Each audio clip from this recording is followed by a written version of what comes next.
Good morning and welcome to City Hall. We'll get started with our invocation and the Pledge of Allegiance. Archbishop Paul Coakley, the Archdiocese of Oklahoma City, is here.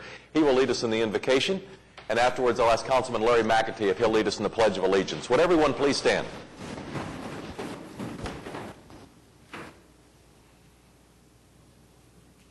Let us pray. Good and gracious God, we give you thanks and praise for the gift of life, the many blessings which your loving providence has bestowed upon us and upon this great city. We thank you for this wonderful season of Easter, the beautiful springtime of the year, and the many activities, including our arts festival, getting underway today. We ask your blessing and anointing upon this body. Give them wisdom and guidance and prudence as they consider and deliberate and wrestle with the challenges of our community. Guide them in their decision-making, recommendations. We ask your continued blessing, prosperity, and justice and peace upon our nation. We ask you to lay your healing hand upon all who are burdened, poverty, and illness. We ask all of these things in faith through Christ our Lord. Amen. Amen. Face the flag. Salute. I pledge allegiance to the flag of the United States of America and to the republic for which it stands, one nation under God, indivisible, with liberty and justice for all.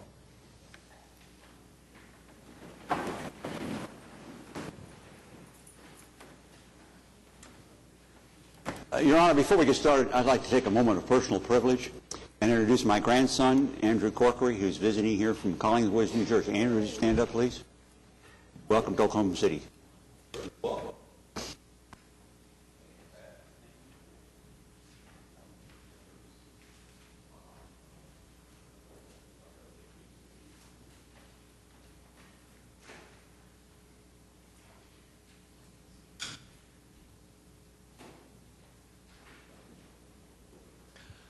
I see a lot of sleepy people this morning that might have watched basketball late last night.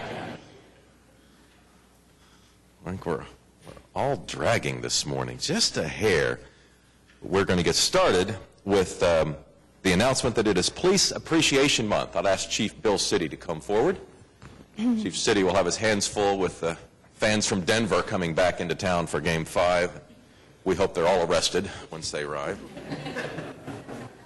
We do have a proclamation because we are so proud of our police department and Chief City in particular. But I'll ask the clerk to read the proclamation as we get settled. Whereas police officers make a valuable contribution to our community by serving and protecting our citizens, and whereas the dedication and desire of Oklahoma City police officers to preserve a peaceful quality of life for all citizens is their foremost goal, whereas daily life-threatening hazards are an accepted requirement of the profession and most appreciated by a grateful public. Certain events within the month of May lend themselves towards the positive recognition of Oklahoma City law enforcement personnel. The following activities are planned. May 1st, National Law Day. May 6th, Oklahoma City Police Department Awards Banquet. May 15th, National Police Officers Memorial Day. May 15th through 21st, National Police Week. May 20th, Oklahoma City Police Department Memorial Service. And May 20th is also the Oklahoma State Law Enforcement Memorial Service. Now, therefore, Mick Cornett, the mayor of the city of Oklahoma City, does hereby proclaim the month of May 2011 as Police Appreciation Month in Oklahoma City in recognition of the outstanding performance, service, and competence exhibited by the Oklahoma City police officers. Let's show our appreciation to our police force. Thank you very much.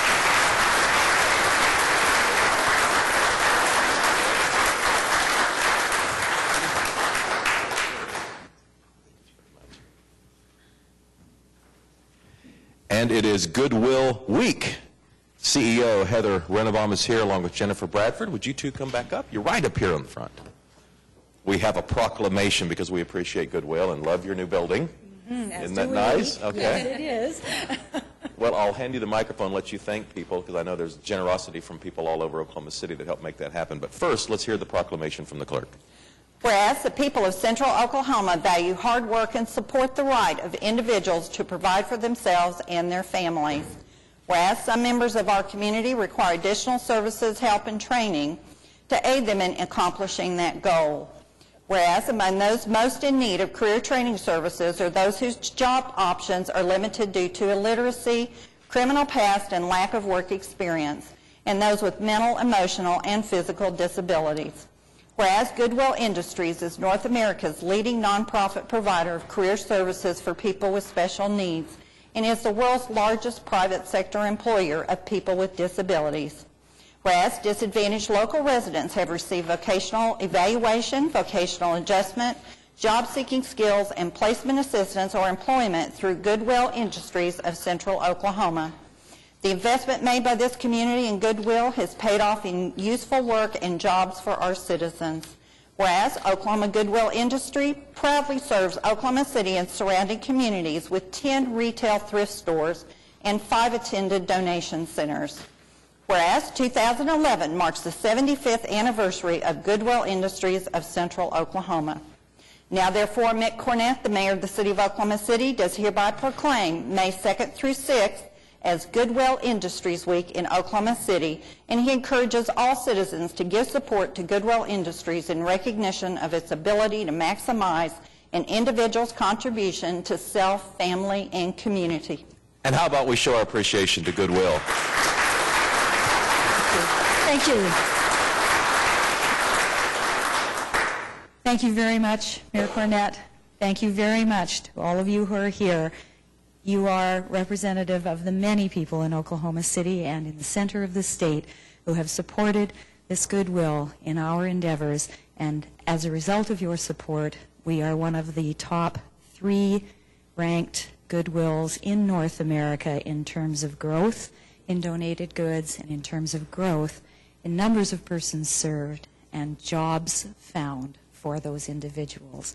Your support makes a difference every day. Thank you so much. And let me just add, a lot of people are cleaning out their closets in the spring, and they might have some extra goods that could be donated. What should they do? They should come to one of our stores or our attended donation centers and hand that donation to a very grateful attendant who will take that from you, process it, turn it into a job, and or you could call 236-3811, and we'll come to your house and pick up that donation. You do make it quick and easy. I drop things off and courteously and fast, and it didn't take long at all. So I encourage people who might be cleaning out that closet or the garage and have some extra items that might help someone in need, really get out and support Goodwill. Thank you so much for what you do. One more round of applause for Goodwill.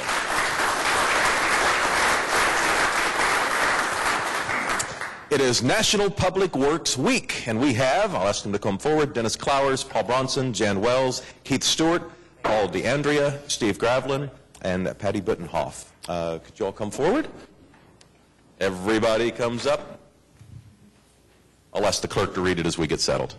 Whereas public works services provided in our community are an integral part of our citizens' everyday lives, and whereas the support of an understanding and informed citizenry is vital to the efficient operations of public works systems and programs such as water, sewers, streets, bridges, traffic, drainage, public buildings, and solid waste collection.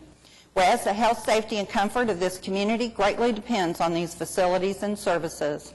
And whereas the quality and effectiveness of these facilities, as well as their planning, design, and construction, is vitally dependent upon the efforts and skill of public works officials. Whereas the efficiency of the qualified and dedicated personnel who staff public works departments is materially influenced by the people's attitude and understanding of the importance of the work they perform.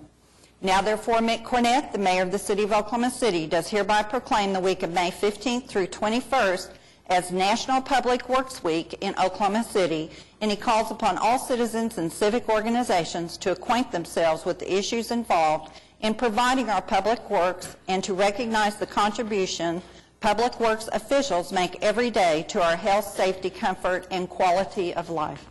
And in Oklahoma City, we love our streets, and we love our engineers in the Public Works Department. They are so busy these days, and we really appreciate what you all are doing. Dennis, thank you very much. Let's show our appreciation.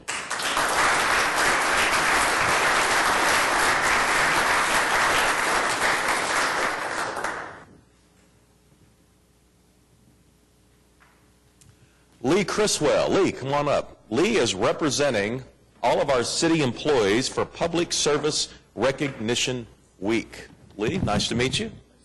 And you've been working for the city for how long? 6.5 years. And what do you do on a daily basis? Pothole repair, street maintenance. So you're not very busy. Oh, I'm very busy. It's not the right answer, Lee. We do have a proclamation. I'll ask the clerk to read it. Lee, Whereas Public Service Recognition Week, celebrated the first full week in May, is a nationally organized effort to recognize the important contributions and show appreciation for those who serve their communities as public servants. Whereas the City of Oklahoma City values and appreciates the dedicated service of our city employees who each day perform their duties with compassion, professionalism, and a commitment to those they serve, and who continuously strive to make city government more accessible and accountable. Whereas Oklahoma City employees recognize that quality public services are essential to every citizen's quality of life and are committed to the efficient delivery of those services, to ensuring the safety and health of the public, to providing the groundwork for economic growth, and always striving to honor the public trust. Whereas Oklahoma City employees have made this city a better place to live because they care about the community and take pride in public service, a noble profession. Whereas city employees serve the public with the highest standards of excellence, creativity, knowledge, and integrity. Whereas city employees contribute to the well-being and quality of life of the citizens of Oklahoma City and help create an atmosphere of hospitality for all who visit our city. Now, therefore, Mick Cornett, the mayor of the city of Oklahoma City, does hereby proclaim May 1st through 7th as Public Service Recognition Week in Oklahoma City, and he encourages all citizens to recognize and express their appreciation for the vital contributions made daily by public employees throughout the city. Lee, we appreciate you very much. And out of the 4,000 employees being selected to represent them for Public Service Employees Week, it's got to be a special honor. Yes, yes. On the behalf of all the city workers who works for the city of Oklahoma City, we'd like to thank you. Thank you very much. Let's show our appreciation to Lee and the others in the back. Thank you, Lee.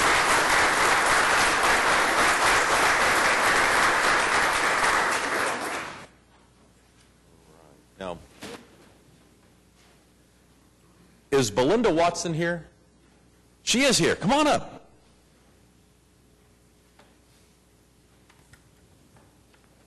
So nice to meet you. Thank you.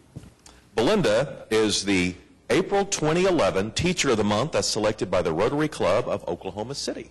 How about a round of applause for Belinda for being Teacher of the Month? That is so cool.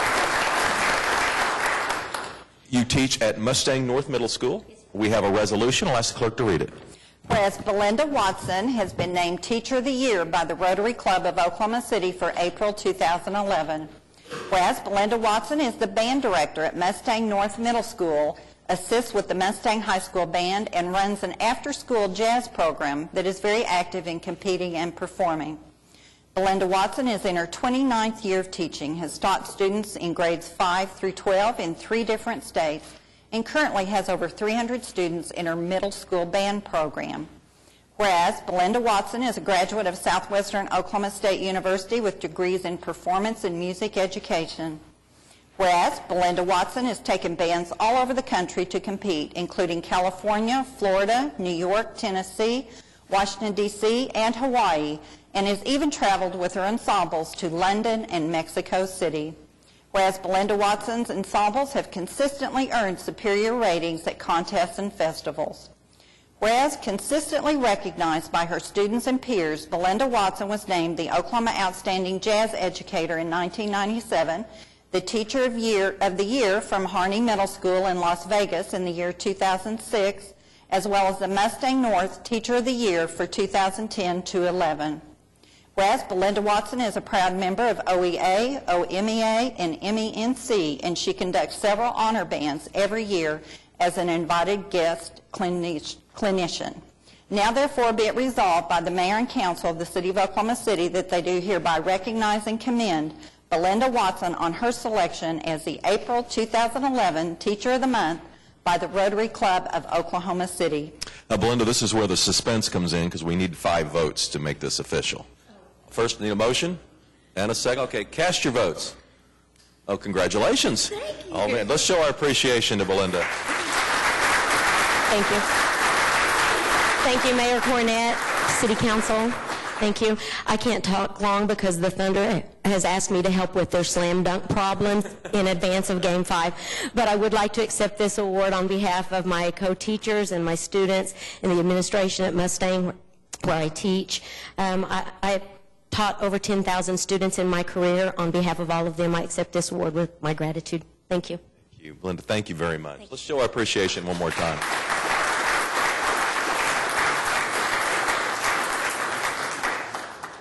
And Phil Sipe is here with the IAFF. He's going to present a check to the Susan G. Komen Foundation. Love the big checks. My golf career never put me in a position to accept one, but fortunately, as mayor, I get to handle the money occasionally. Oh, wow. That is great. Phil, you want to give us a background on this?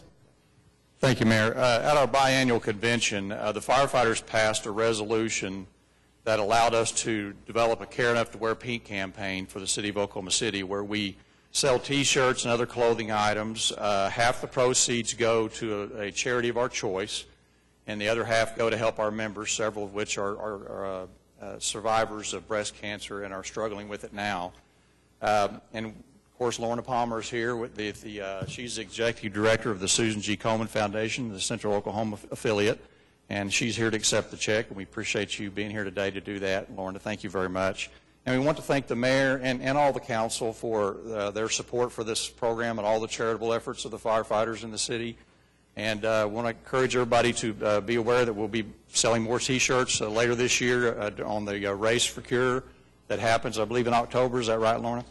And so anyway, be prepared for that. We'll have a brand new shirt design, and we'll be doing that again. So thanks again for allowing us to make this presentation today, Mayor.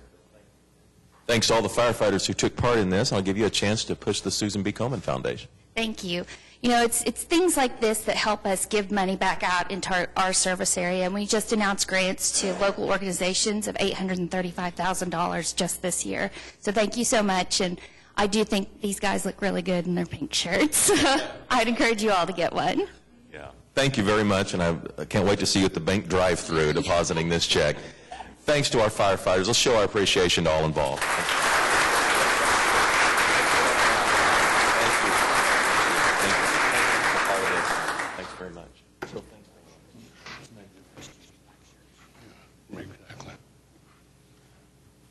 Mayor, with regard to this last matter, I'd just like to extend my appreciation to the firefighters in this regard. It's fitting, I think, that we just had a award for a celebration of National Public Service Week, and this is just another illustration, I think, of the kind of public service that our employees do while they're on duty and while they're off duty, and I appreciate it very much.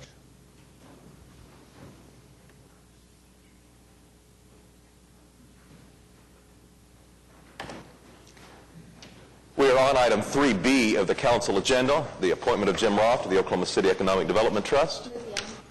Comments or questions? All right, cast your votes. That appointment passes unanimously. On to item 4, this is the Journal of Council Proceedings. The item A is to receive the Journal of Council Proceedings for both April 12th and April 19th. And item B is to approve the Journal of Council Proceedings for April 5th. Motion? Voting on the Journal. Cast your votes. Journal passes unanimously. And item 5 is request for uncontested continuances. Mayor, I've got several this morning. Starting on page 7, item 6Q, that's a resolution for the United Founders Tower historic preservation designation, and there are some staff questions regarding that, and we'd ask that that be deferred until May 17th. That's item 6Q. On page 8, 6R1, that's to put out to bid the center pole for the pedestrian bridge through I-40 reconstruction, and ODOT has requested that they put that out to bid as a part of their package, so it'll be coordinated with their contractors on it. So we ask that that be stricken, and it won't have any impact on the project. It will just be bid out as a sub-package to one of the ODOT packages. So we ask that item 6R1 be stricken. And then on page 22, under item 8L1, item A, 1605 North Donald Avenue, We ask that that be stricken. There's a new owner. Item F, 2201 North Kate. We ask that that be stricken. The owner has secured. Item Q, 2636 Southwest 23rd Street. We ask that that be stricken. The owner has secured. Item BB, 1316 Southwest 67th Street. We ask that that be stricken. That's now occupied. Item DD, 705 Southwest 70th. We ask that that be stricken. That is now secured. And then on page 24, under claims for denial, under item 8Q1J, 8Q1J, we ask that that claim be deferred until May 17th. All right, any other requests for uncontested continuances? Your Honor, I might mention that item 8C has been continued to the 31st. And if anybody's here to speak on that item, it has been deferred for a number of reasons, and it will be heard on that date. All right. And to give people a head up, that's the Canyon Creek edition issue. Yeah. Closing an easement on, yeah, in the Canyon Creek edition. Okay, so that's been deferred. We'll recess the council meeting convened as the Oklahoma City Municipal Facilities Authority. There are 4 items. Have a second? Okay, comments or questions on the MFA? All right, cast your votes. Passed unanimously. We'll adjourn the OCMFA, convened as the Oklahoma City Public Property Authority. There are 5 items. Okay, comments or questions on the PPA? All right, cast your votes. Passed unanimously. The Alliance now, since we had to leave it soon, ahead of the concurrence document. Okay.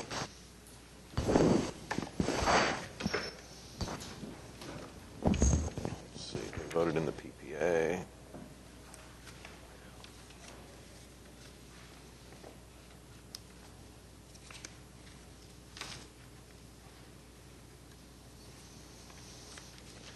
At this time, we're going to move up item 8A1. I know Councilman Ryan is going to need to leave us this morning in a few minutes, and it'd be nice to have all of the council here when this item is discussed. So item 8A1, this is the proposed agreement with Professional Economic Development Services with the Alliance for Economic Development of Oklahoma City. I think we have some citizens who have signed up to speak. And I have a lot of handouts. All right, some handouts are coming. We've got some amendments first, Mayor. Do you want to do that, or? Right. I think is that what's being handed out? The amendment? Yes. Kenny, you want to go over the amendments that are being handed out to the council? Yes, Wiley Williams was going to do that.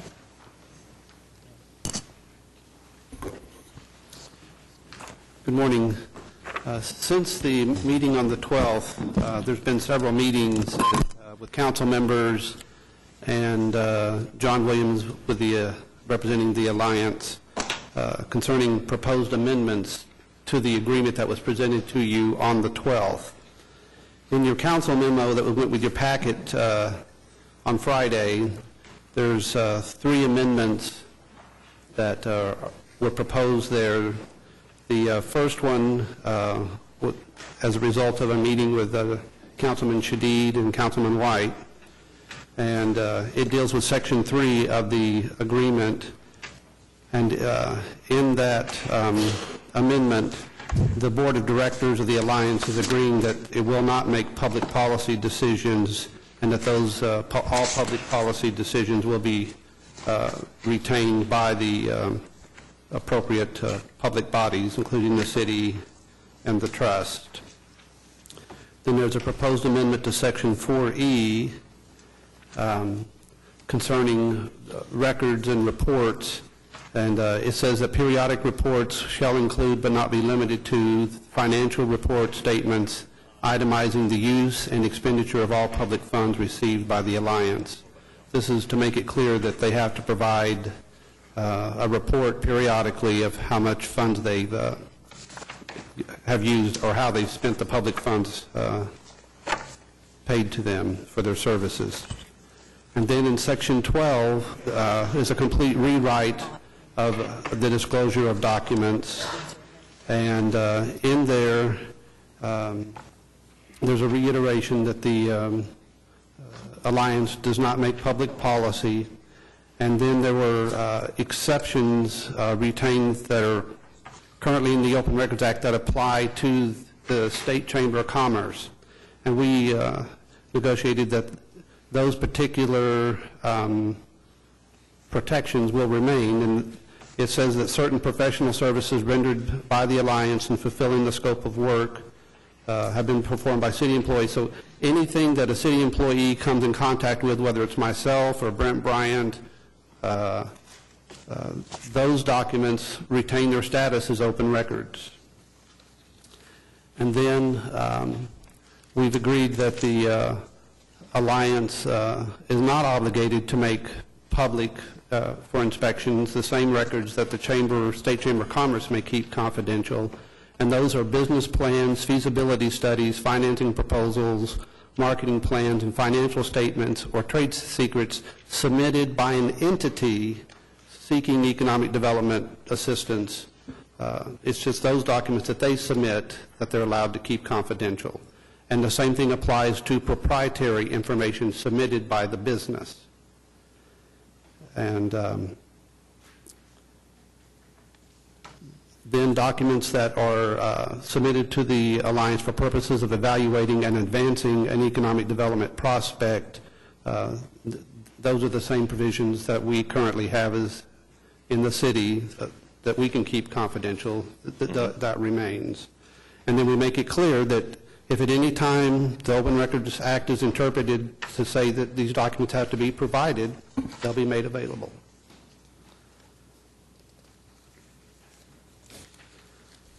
That was those three. And the Alliance has agreed to those. And then since Friday, we've had other meetings with Council Members McAtee, Councilman Shadid, and Councilman Skip Kelly. Staff members have met with them. And there's three new proposals. There's a new addition to Section 5, a new subsection H.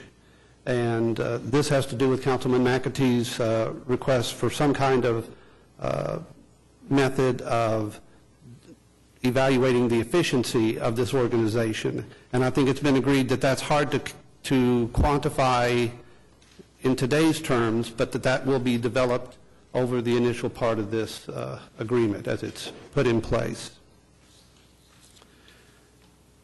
And I think that satisfied his concern that he raised at the last meeting.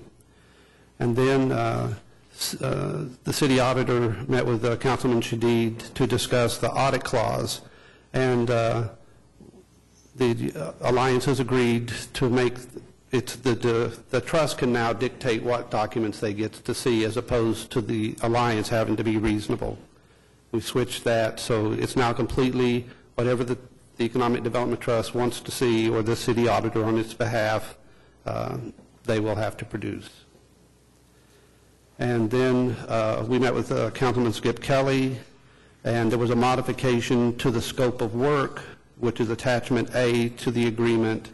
And in one of the bulleted points of what the lead administrative entity is going to do, the Alliance, they've been asked to provide recommendations and consultations to address the leakage of retail and other commercial businesses, and to address the advancement of commercial and retail economic development opportunities in the northeast and southern portions of the city. They've agreed to provide that. So all 6 of those amendments were acceptable, as we understand, to the council and to the Alliance, and could be considered as a total package of amendments, if you want to entertain that. Okay. If you have any questions, I'll be glad to try to answer them. We may be driving you back up. Yeah, that will be voted on in item 8A1. We'll accept that. But first, we have some people that have signed up to speak, and I think there's a list of people. We'll go ahead and hear from them. David Glover, we'll ask people to keep their comments to 3 minutes or left. Good morning, David. We'll need your name and address for the record. It's on the card. David Glover, 2273 Downing Street. The City Council priorities that are right outside, the number 1 is preserve and grow citizen confidence and trust in city government. And although the amendments are excellent, I would say that the process and scope of what's happening could do more to harm that number 1 priority than almost anything I've seen in a while. The comments that I have are also from Doug Loudenbach, without his permission, but on one of his sites that and I'm friends with him. Doug's a big supporter and a historian of Oklahoma City. Skip said last couple of weeks ago, if it's not broke, why fix it? Everything that's occurring in economic development seems to be occurring. Nothing has ever been lost because of it. Cost reduction, hopefully it'll be brought up today because Larry McAtee brought that up, and we're wondering if it's actually going to cost less. I'm concerned with the erosion of the power from the council to the alliance. Pete White made this point before, because it is citizens' tax dollars. What I think might be occurring is we're somewhat maybe legislating what many sort of fear is possibly happening, that a few powerful interests, along with a few city officials, sort of decide what happens. And unless we keep that open, it can really erode the public's trust. No description of what the board members' function on the board are supposed to be. We know what Kathy's going to do, and I've only heard excellent things from Kathy's friends and people that work with her on how excellent she is in the job she does. In light of what happened with Momentum and the secret anonymous group and money, are they involved on this? Do they want to stay secret? Are they involved? I just think it's bad for democracy and public policy. It seems like we can accomplish everything you want to accomplish by having Kathy do this position inside the city. Why not hire a new assistant city manager, and then all the openness, transparency, open records would occur? Then it would make everybody feel comfortable, and at the same time, you retain Kathy. 8 city positions, around $1 million in salaries, are going to be able to be utilized by this. What should happen probably will happen. If a free enterprise system wants to occur, it will occur. It feels like we're abdicating control, information, and openness. So in short of canceling the contract with the alliance, they can basically still do whatever they want to do. They do not have to necessarily abide by what's in here. You would have to cancel the contract, and I doubt that you would do that. I think what we're possibly doing is teaching the wrong behavior, because what occurs is that if we tilt the playing field in such a way that allows for certain interests to be more well represented, then the citizens can somewhat lose out. And what happens is when you start giving subsidies and tax credits to different entities, what it does is it teaches you thinking that that's why they came, when in actuality they probably came for other very specific reasons. And that Kansas City, what's happening, Kansas City, Missouri, and Kansas City, Kansas are battling each other. And it's hurting their tax base, it's enriching the corporations, but it's bad for the citizens. So I'm just saying, be careful. I think the scope is going to be over $1 billion in what the city does, that they will have sort of purview over. And I want you to consider, do you really think that this will ultimately do more to help your priority one, and does it pass the smell test for the citizens? Thank you. Thank you, David. Steve Hunt?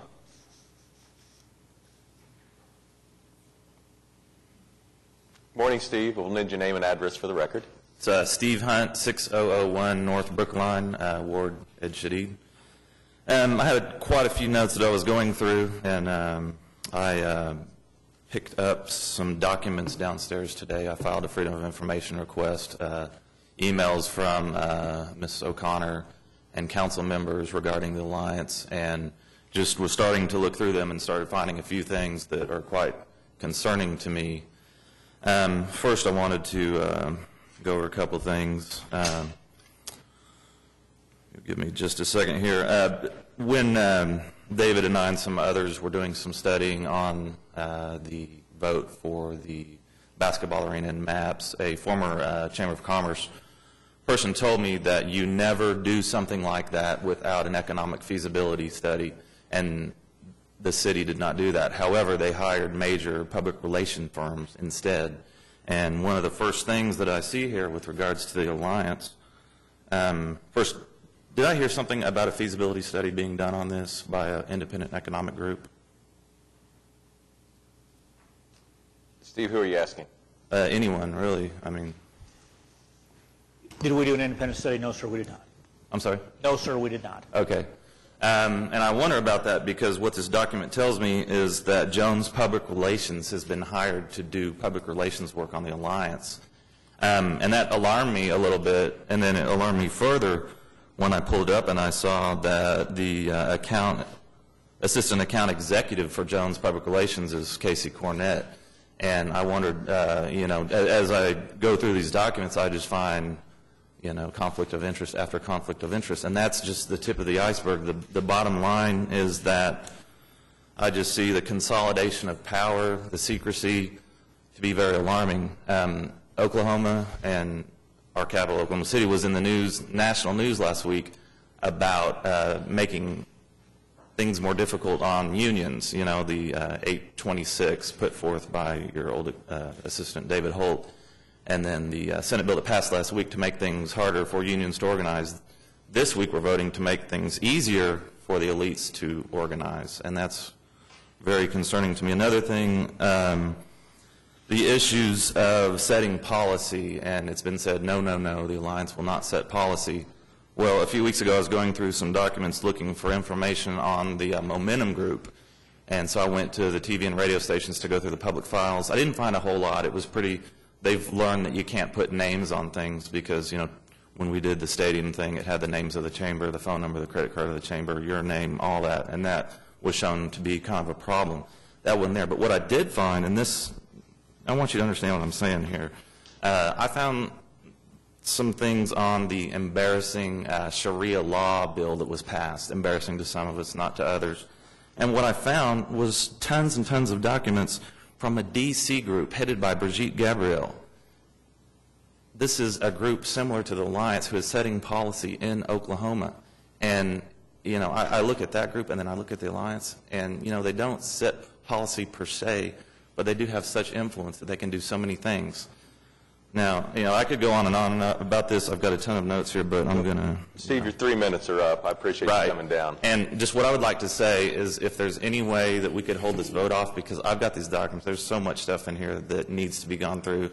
I don't know about the conflict of interest with Jones PR. It's alarming to me because I know that Ward 6 was opened up when, you know, her son went to work as a firefighter. And if we're going to have your son doing this, it's alarming. So thank you very much. Mayor, may I ask Yes. clarification? I just wanted to clarify Steve's statement. No emails from the mayor or council were found regarding the Alliance. Thank you. Okay. Comments from council or questions that might emerge?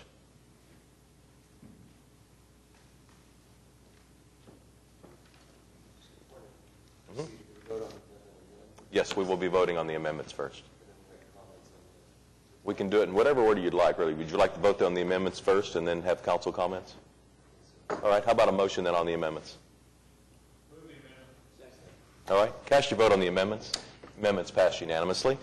That was item 8A1. Now we're on to item 8A2. Comments or questions from council? Ready to vote? On the totality of the agreement? Yes. Yes, this is to approve item 8A2. Well, just my comments on what's been said and what's proposed. My concerns primarily focus on, as been alluded to, the urgency with which we're moving, and the implications for the Open Records and Open Meeting Act. I think the number of amendments, the number of changes that have been made in kind of in a very quick fashion here at the end, it really serves as an indictment of the process of how that this was not fully vetted, and raises some concerns. I think that this was raised as an idea privately a couple of months ago without discussion of who would be on the board. It was a staff-driven document that really had no public deliberation and essentially no council person deliberation, with no one discussing or deliberating about the implications for the Open Records and Meeting Act.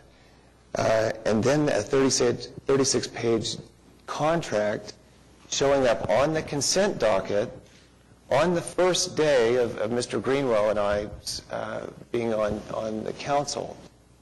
And I think, if nothing else, I would hope that process or those procedures cease, and that we increase our deliberation prior to bringing it. And it certainly should never show up on the consent docket. We asked for a financial impact statement, or Larry did, and he's satisfied by those, but I'm not. I would. The principal argument is that we're increasing efficiencies, but but I'm not sure how you determine that without some form of a financial impact statement. And I don't think you commit the level of taxpayer funds, upwards of $700,000, without some financial impact statement. This was introduced 3 days after the runoff election, and as was elucidated, the function of the board members has not been determined.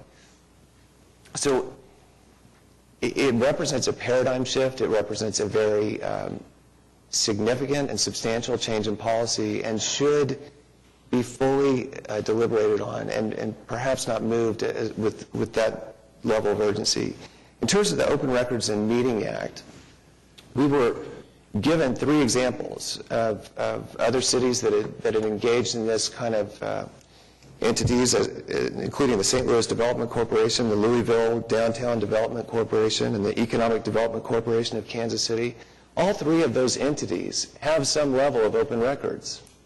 The idea that we would have passed this as in its form 2 weeks ago on the consent docket would have been fairly radical and far out of step with what's being done in other cities.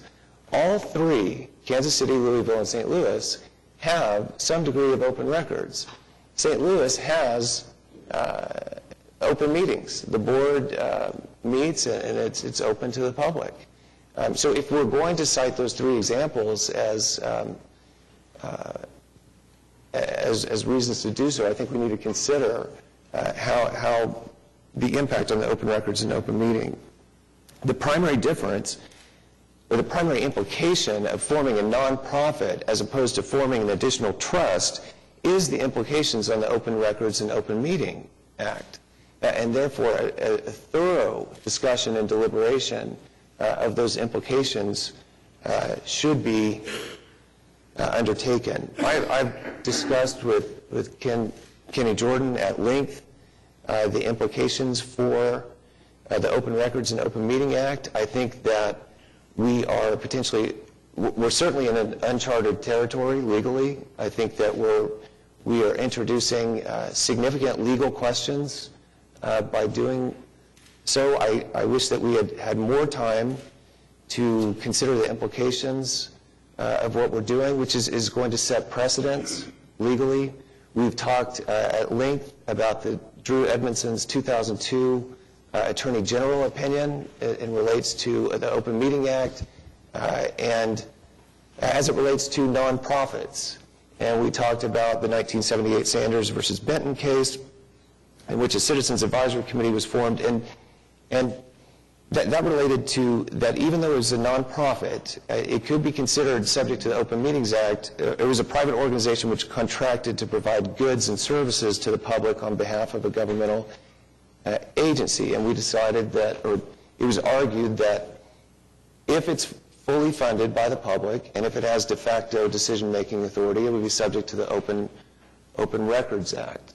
The argument that the Alliance wouldn't be subject to the Open Meetings Act is that while it is funded by the public, it doesn't set public policy and therefore doesn't have de facto decision-making authority. There are, however, I think 3 problems with that, and we're opening ourselves up to legal questions. First, this is not an entity that provides goods and services to the public. In other words, we're not contracting to just we pay X amount of dollars for a particular service. There is no quid pro quo in terms of we pay X amount of dollars and we get this amount in return. We're going to pay the salaries, the lease, the copy machine, everything, regardless of what we get in return. And so this entity doesn't provide goods and services to and sell those services to multiple different entities. It only works with the City of Oklahoma City. Its only service is to replace City of Oklahoma City function. And so the second is that we are, and really where we enter uncharted territory, is that we are moving city government responsibilities such as Project 180 oversight and oversight of the Devon Implementation Plan to this alliance because Kathy O'Connor is so adept and she has a specialty in it, and we want to keep that with her. But that has nothing to do with future economic development. That's just a convenience that we're going to lose her, and no one's going to be there to oversee that, so we want to move that to the alliance. But now we have the alliance not involved just in future economic development, but basically usurping or annexing city government responsibility and function. So that, I think, is different. That's a different scenario than Edmondson was talking about in 2002, and really is uncharted territory. What would seemingly apply more that Edmondson talks about is the Indianapolis Convention and Visitors Association versus Indianapolis newspapers, in which a private entity was established to promote the city's convention center industry. And they found that that was subject to the sunshine laws because there was a direct allocation of public funds, and there was no quid pro quo relationship between the amount of services and the funds allocated. That would seemingly be a better fit for what we're faced with here. And since there is obviously no Oklahoma case law that addresses this question, I think that is a better fit. Finally, I have concerns about, I understand that this won't be a policy-making body, but as I study some of the previous conflicts and some of the things that were talked about last week at the MAPS conference, it is possible to affect policy with the omission of data. And I think about the study that was commissioned by the Chamber, the HOK study prior to MAPS, looking at convention site locations. I'm not sure if that was paid for with taxpayer or funds or not, but was not. But in our discussion last week where we're talking about whether there was this discussion or that discussion about the $30 million to move the OG&E substation or convention site locations, the fact is if the council persons had known about the conclusions of the HOK study, those discussions would have been remarkably different. And so the omission of study results and the omission of data can affect policy. If you're asked to choose between an apple and an orange, but there was a banana and you would have chosen the banana if you knew about it, then you can affect policy just by omitting data. Yes, in the amendment, and I'm very proud of the work that we did in the amendment, yes, the amendment allows disclosure of data 1 year after the relationship between the alliance and an economic development entity end, but that may be 1, 2, 3 years after the council votes on a particular project. And so my concern is that if the results of studies, the Convention Center Hotel, for example, would be a good example. If the data or conclusions of studies are withheld from the council, and then the council is asked to vote on particular projects, then the alliance is affecting policy. And so I ask that be considered in relation to open records and open meeting. I think that this body should be subject to the Open Meetings Act for those reasons I've alluded to. Thank you. We have a couple of other people who have signed up to speak. I'll give them a chance before council can continue. Jenny White.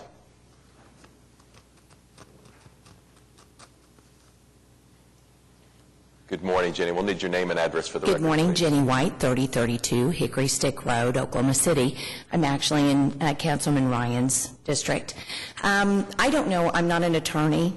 I'm not a person who is readily involved in any kind of city law. I do take on education issues, and I'm at the Capitol frequently, but I'm speaking more as a citizen. And I'll tell you, if you're concerned with public perception about this at all, I will tell you that as a person, this smacks of cronyism. I mean, it really honestly does. And I'm sure you don't mean for that to be that way, but there are people, and I'm an evangelical Christian, and just recently we had 2 candidates for city council who were just excoriated in the Oklahoma City paper in order to get a position on the city council. And I really honestly am getting to the point where I feel like we're trying to be squashed. It's like a purposeful matter of trying to eliminate public outcry or public input in things that go on, not just in our city, but in our state as well. And I hate to do this because I'm not a person who likes to go and decry things and scream and raise my hands and say, ooh, boo, awful. But this really is upsetting to me. I had just on a personal matter, I had gone to see Atlas Shrugged, the movie, and I had just seen an article in the paper by the Oklahoma Gazette. That's basically how I found out about this, was that the article from the Gazette was circulated through some people that I know, and it ended up on my desk. And I was absolutely shocked when I read some of those things, because not as a super intelligent person, but just as a person who kind of pays attention, none of that sounded good to me. And again, I'm sorry to say that, but none of it sounded good. If you can't do business in the open with money that I provide you to provide me services, that's a problem. And I see that as a problem. I wish you would really table the discussion on this alliance. I wish you would put it to rest. I wish you would allow, I like what Councilman Shadid says. I agree with him definitely. It seems like it was very quickly, very done under the table. I've been in the legislature. I've seen this happen. I know that it happens. I don't like it. I don't think anybody likes it, and I think those of us who are aware enough to read and think for ourselves don't like it. And I would ask you, please, to table the discussion on this, and let's find a way where this can be addressed openly. Thank you for your time. I appreciate it. Thank you, Jenny. Joseph B. Minor? That's not good. All right, council comments or questions before we vote? Mayor, yeah, Pete, Mayor, let's go. I have some. My good friend and former mayor, Andy Coates, used to say that in most arguments you can teach them round or you can teach them flat. And I think there is another view of this. And while I agree with a great many of the things that Mr. Shadid says, I think a lot of the things he says have some serious credibility. Part of it, I think, the portion that I agree with the most is that the timing of this was very poor, I think. I think most people that are on whichever side of this you're on, I think I've had that acknowledged to me from a number of people, and they believe the timing could have been handled better. And I specifically believe that it could have been handled better from Dr. Shadid's point of view. Obviously, for him to have concerns about this, and this be the first thing he sees the first day he's on the horseshoe, I think that's probably, we could have planned this a little better than that. But my experience was I voiced a number of concerns about this at the meeting 2 weeks ago. Frankly, every concern that I voiced, I was met with no opposition from staff at all. I had good cooperation, and there's a list today of one of my big concerns was the lack of diversity on the board of directors of this organization. I think that was acknowledged. At my first meeting I had with the first person I talked to acknowledged that the diversity should have been considered to a larger extent. And if you see the list today, it is a much more diverse group of people.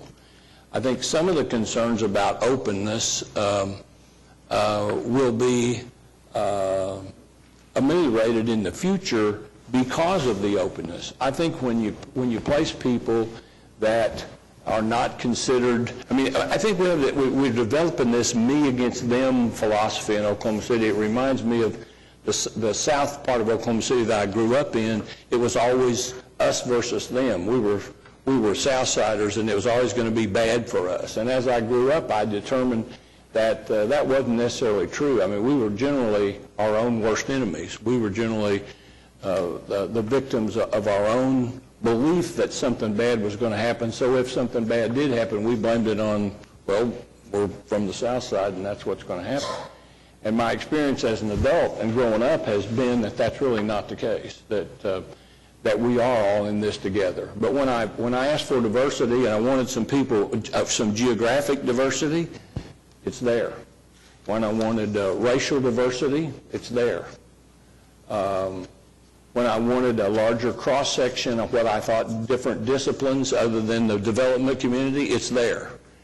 I asked questions about how we're going to get this to be as open as possible, and I think given the nature of what this organization is going to do and what its predecessor did, which was an ad hoc organization that wasn't formal, it was almost this same organization, it just was not formalized the way this one is. We didn't have titles and we didn't have names on these jobs like we have now, but that organization existed. It existed when we negotiated, maybe I'm not going to start with that one, because I didn't like that one very well. The Skirvin, this organization in its different structural form existed when we did the Skirvin. Without it, we would have never been able to do what we've done for the Skirvin. It cost money, but we would have never accomplished it. It probably is the jewel of redevelopment in Oklahoma City. Or in my view, it may be the jewel of development. I mean, it is just an absolute wonder. Partly that's because that I have all kinds of memories that stretch back over 60 years of the building. But there are other things. I mean, Dale came as a result of this type of organization, virtually these same people, or certainly these same organizations, putting it together, and that's why they're here. And that's what's going to continue. I think I had a little bit of sticker shock when, after I heard we were going to do it, and then I saw what it actually entailed to do it. It was somewhat, just seeing it in print, I think, was a little bit of different, I had a different reaction to it than I had anticipated I would when I agreed to the idea 4 or 5 months ago. But given the last couple of weeks and working with staff, and I have personally talked to many of the people that are on this board in this last 2 weeks. Again, I've had several years to have a relationship with these people that Dr. Shadid has not had. I have a reason to trust certain people, members of the staff, based on years and years and years of relationships with them that others on this organization don't have. And that, to me, is perfectly understandable. Had this been my third council meeting, I would probably share his comments even to a greater extent than I do today. And don't mistake what I'm saying. I share a lot of his concerns about it. I have a certain confidence, though, that given the diversity that we've added to the board, given the things that we've insisted on, Councilman McAtee's concern about fiscal responsibility, I think this is an organization that we need to go forward with. But I don't want those of you that support not doing it to believe that there is not another viewpoint out there. There is another viewpoint, and there is a viewpoint that has brought success to this city, brought things that we wouldn't have without it. And at this point, the comments that I made over the last couple of weeks, my mind has been satisfied. But I don't, this is my third time to say this, but I want to make sure that everybody understands. I don't misunderstand why Councilman Shadid is concerned about this. Were this my third week here, given what happened over the 3 or 4 months prior to this being my third week here, I would share exactly what he's saying. I understand that completely. But I'm ready to vote for it today. Skip and then Larry. Well, unfortunately, I wasn't here last week to hear some of the comments and the discussions that was centered around one of the other projects that's also listed as one of the initiatives of the trust, and that is the hotel project and the $30 million as it relates to the utility site. But I'm still a little bit confused.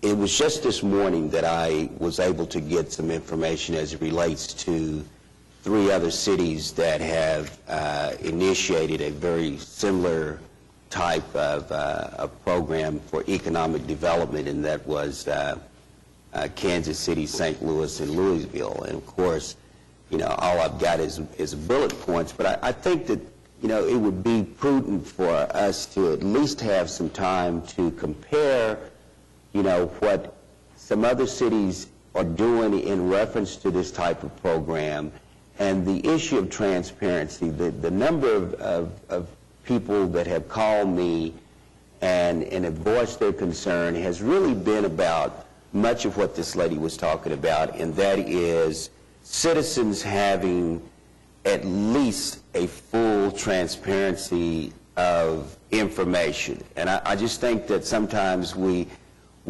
forget that, as I stated 2 weeks ago, everybody don't live downtown, and everybody is not going to come downtown. And I think that when we're talking about the delivery of services at the backbone of individual citizens and their tax dollars, that we ought to have at least a little bit more openness, or at least try to be a little bit more open as it relates to the whole project. And, I had a meeting yesterday, and one of the concerns that I had, and I said it 2 weeks ago, if we're going to talk about economic development, it's one thing, and I noticed that I think it was either Kansas City or St. Louis, they was exactly specific about economic development for downtown. If we're going to call this economic development for downtown, let's call it economic development for downtown. If it's going to be strictly for Bricktown, if it's going to be strictly for the 180 project in 5 years, why don't we at least tell the citizens, this is all we're going to do, this is exactly what it's for, it's earmarked specifically for these duties and this challenge. But if it's not, then I want to know, Northeast Oklahoma City, we have been taken from, and the economic development in Northeast Oklahoma City has not been on the agenda of the city of Oklahoma City.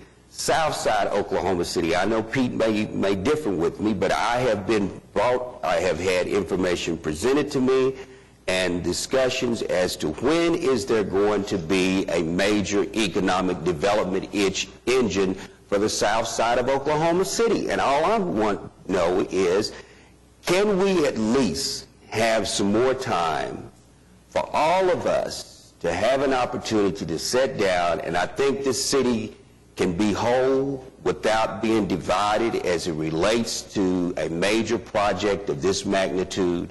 I think all the people who have come to the table initially, I don't think there's anything that's hidden in reference to a conspiracy on their part or any degree of trying to do something that's under the table.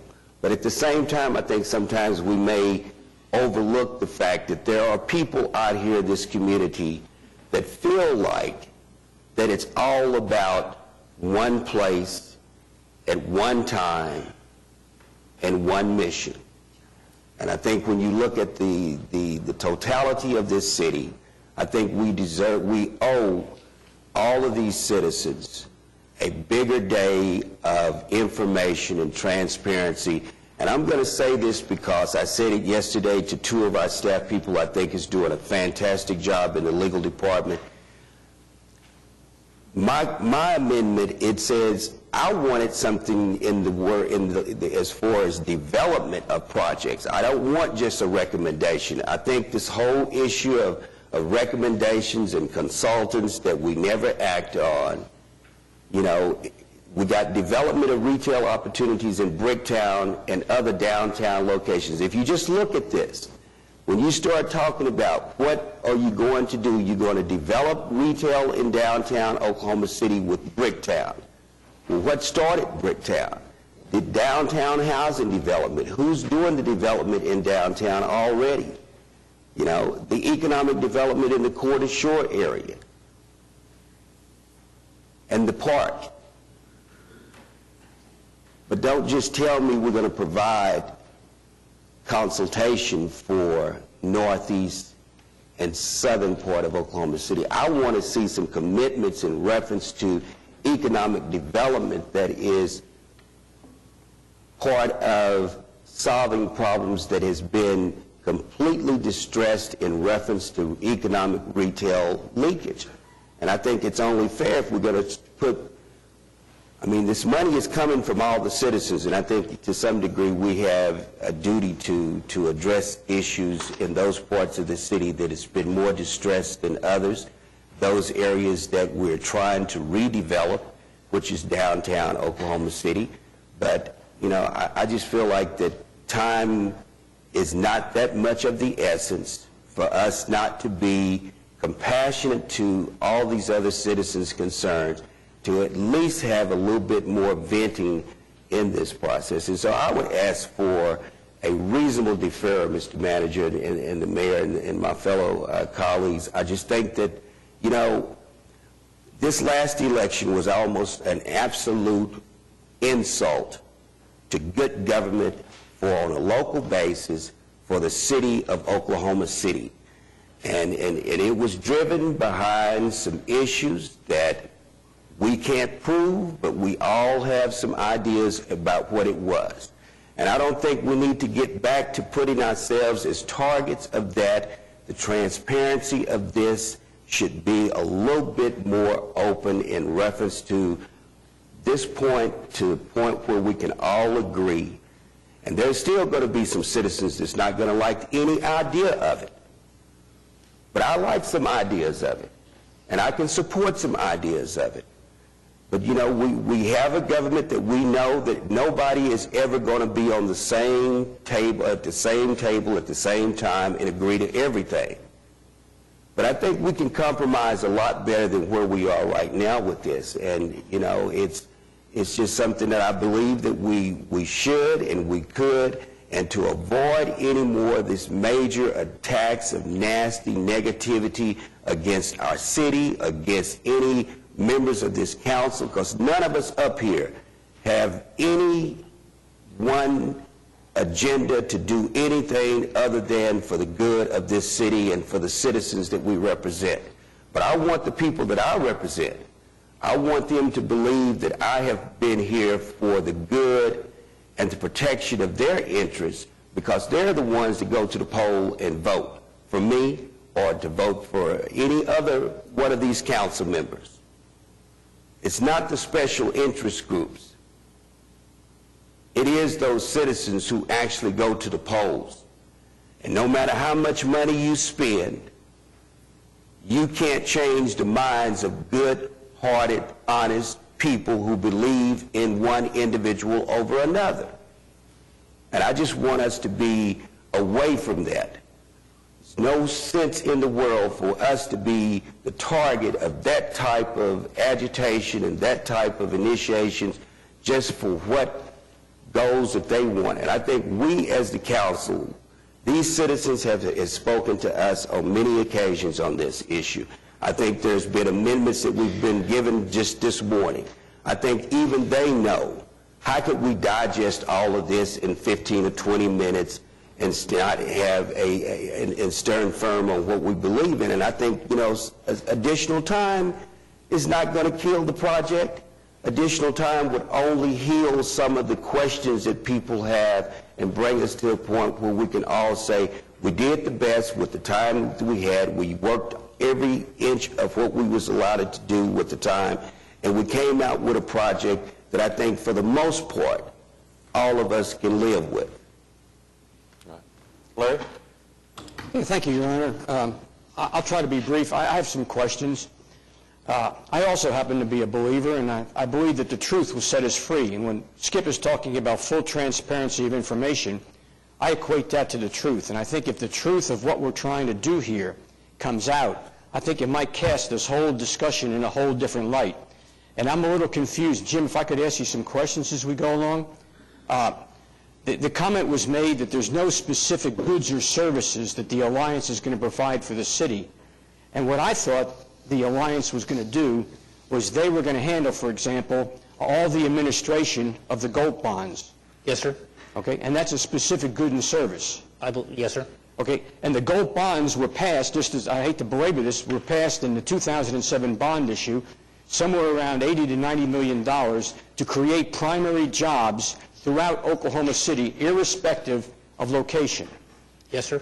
And we've already had some, under the Economic Development Trust and the council's approval, several projects for GOLP bonds put into place that did create primary jobs. And I don't remember of a single GOLP bond project. No, there was some where they officed downtown, but there was also one way up in Ward 8 with the AAA. There's another one way out in Ward 8 with the Paycom. There is also Boeing on the table right now as a location which is going to be over in the southeast part of town. And so what's driving the GOLP bond program is not geography, it's where do these companies who are eligible for GOLP reimbursement or incentive, however you want to call it, where they're located. Is that a correct statement? That's correct. Okay, so I got that one right. Okay. Number two, the other thing that the Alliance was going to do was to manage the TIF districts. Yes, sir. And was not the Dell project put in a TIF district? Yes. And that's on the river in Ward 6, okay? Yes. Okay. 3, 6. No, it's not. I wish there was 3. Okay. It's a block away. It's over there somewhere, yeah. Okay? And they're going to, and so that's another example of a good and service that they're going to provide. Yes, sir. Okay? I've heard $1 billion of money involved. I've also heard over $700,000.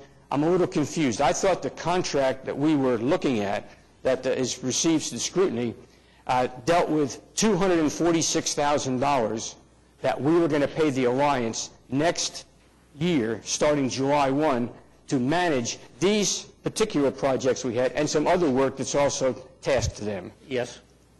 Okay? How do I get from 246 to 700 to $1 billion? I don't know. No, I don't know that. I don't either. I'm confused about that. Because I thought what we were doing was we were voting on a contract that was going to task them to perform certain services in the economic development and administration area dealing with economic development, and we were going to pay them $246,000, and we were going to hope that that was going to be more efficient than doing it the current way, and then the amendment was in there. We would, as a council, have the right to have them give us a dividend back or to use that for additional economic development activity. That's correct. Okay, so I'm clear on that at this point. Now, I thought also that the Alliance was going to manage the affairs of urban renewal. Yes, sir. Okay, and they were also going to manage the OIA, the Oklahoma Industrial Authority. Yes, sir. And the Oklahoma Cultural Authority. Industrial and Cultural Trust. Those have not been consummated yet, but those are anticipated. But that's anticipated. And so some of the people that are on the board are on the board because they are currently on the boards of these other trusts. That's correct. And so that's why they were included. Yes, sir. Okay. Hey, thank you very much for the time. And that, I think, just sets, from my perspective, a whole different orientation than maybe how some of the discussion was going earlier. Okay. David? Thank you. First of all, I'd like to thank the individuals who came forth this morning to speak. I welcome that, as well as Councilman Shadiz and the other council members for their concerns. And I would like to say that some of the points that have been added to this contract, such as an emphasis to have this contract actually cost the city less money going forward, as proposed by Councilman McAtee, I think is very helpful. And I do appreciate Councilman Kelly's concern over the northeast part of Oklahoma City, as well as the south part of Oklahoma City. I think that goes towards that comment that was made that if it's not broke, why try to fix it? I think in some respects, economic development efforts have not been as successful as what they could have been, and so in that regard, perhaps there are parts of the city's efforts in the area of economic development that I might consider, hate to use the word broken, but I just think it could be improved, and I think this alliance will help us in that regard. So I feel very good about the proposal. With respect to squashing public input and concern over oversight, we will have the opportunity to request documents through the city auditor at any time throughout the contract, in addition to this organization being subject to an independent audit at the end of the year. coming from that industry, that gives me a lot of confidence, and combined with that is the concern that these individuals have and their interest in these types of programs, and I'm sure they'll provide, in a sense, some type of oversight because they'll be reviewing activity and progress. So that part doesn't worry me at all. Finally, when we look at concerns over the speed of the process that this has taken, again, coming from a business perspective, I think businesses get frustrated dealing with government entities because of the slowness. If this organization helps speed up and allow the negotiation to occur at a faster pace, hopefully we'll be more successful. And just as some of the other council members have been asked for a little bit of leeway of repeating themselves, my understanding of when we've lost out from an economic development is limited to South Oklahoma City and Ward 5. I don't know of activities where businesses were going to come into the city area other than those areas that we're looking at South Oklahoma City. And in Ward 5, we have two industries. We have home building, and then we have retail. So those two are very important. When we lose out retail to our sister city, Moore, Midwest City, Norman, it hurts us. And again, I want to use the example of Target looking at two sites in South Oklahoma City, I-240, and then secondly along 119th Street by Western. Those stores generate between $60 to $150 million of sales each year. Let's say this one would have generated $100 million. We have 3.85 cents of that revenue coming back to us in the form of sales tax. That's $3,850,000. That allows us to hire 40 additional firefighters, 40 additional police officers, or just put it into the general fund and spend it for other activities. The present value of $3.85 million a year, just over 20 years, is over $52 million. What is it worth to get a $52 million asset to locate in Oklahoma City versus within the city of Moore? I think this organization will help us to address those kinds of questions, move quicker, move more effectively in bringing in those assets of $52 million that are worth $52 million and help us continue to grow. I'm not upset or concerned that the city of Moore is doing a lot of good things in the area of economic development. I think they're more effective, they're a smaller body, they can do things quicker. We're at a disadvantage currently when we're competing with cities like that. I think this organization is going to allow us to become more competitive in that regards. And then finally, we can terminate this contract. I believe we have to give a 30-day notice, but as we get into these joint public-private partnerships, one thing people have to understand is there's some downside to that, and from a business perspective, if we don't see results from this activity, we have the ability to terminate the contract, and I, for one, would evaluate the need to continue this contract going forward based upon the amount of success or that it's able to achieve. So I think Ms. O'Connor, in some respects, is assuming some risk. I mean, she's leaving a government position for a private position that she's going to be evaluated based upon the success of this activity. Granted, I have a lot of confidence in her, and I'm sure she'll do quite well, but that's one of the things you take on when you go into private business. You're evaluated each day by how successful you are. Thank you. Okay. Larry? Thank you. One thing I did forget, and David, you and I share the airport boundary, if you will, and one of the projects that they've been tasked with is to facilitate the efforts to culminate the East Side Airport development vision that's out there, and that is a dual vision, both to generate possibly some retail activity, but also to generate gold bond activity, the creation of primary manufacturing jobs that relate to the the airport and the expertise that's on the airport. And so, in talking with the director of the airport, Mark Cranenberg, this morning, I happen to be the head of the airport trust. I said, what do you think about this? And he said, Larry, I think that this could help us move that project forward. Not guarantee that it'll be successful in a timely manner, but move it forward.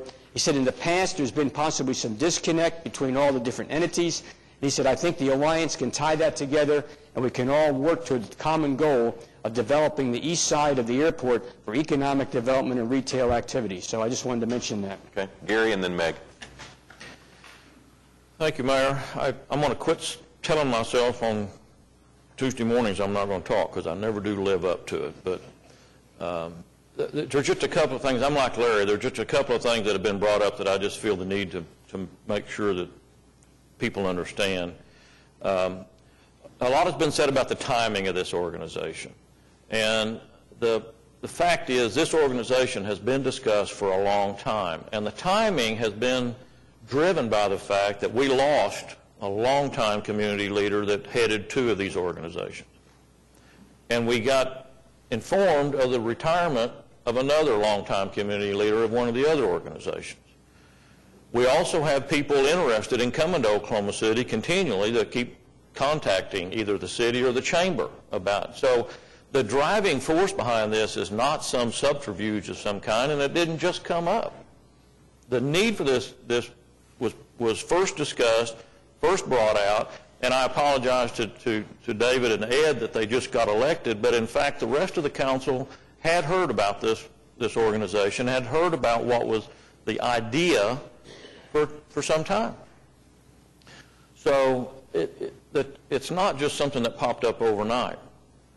There's been a lot of discussion about the level of scrutiny and the transparency and the oversight of all of this.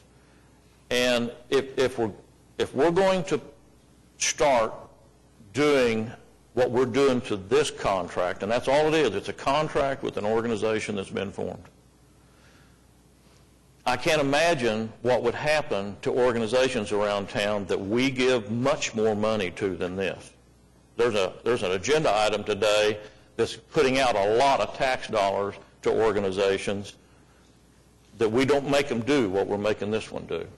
And I won't go into the time to list them, but if you talk about all the organizations over the years that we give money to from the city, that we don't control who's on their board, and they don't have the Open Records Act, and we don't make them jump through the hoops and do all the stuff that we're asking this one to do, it just bothers me. And I'm not advocating that we start making the other ones do it, but I'm just concerned that we're picking on this one for reasons not associated with what the organization is there for and what it's going to do. So it just seems to be that we have a lot of problems. Some people have a lot of problems with this, not related to what in effect it actually is.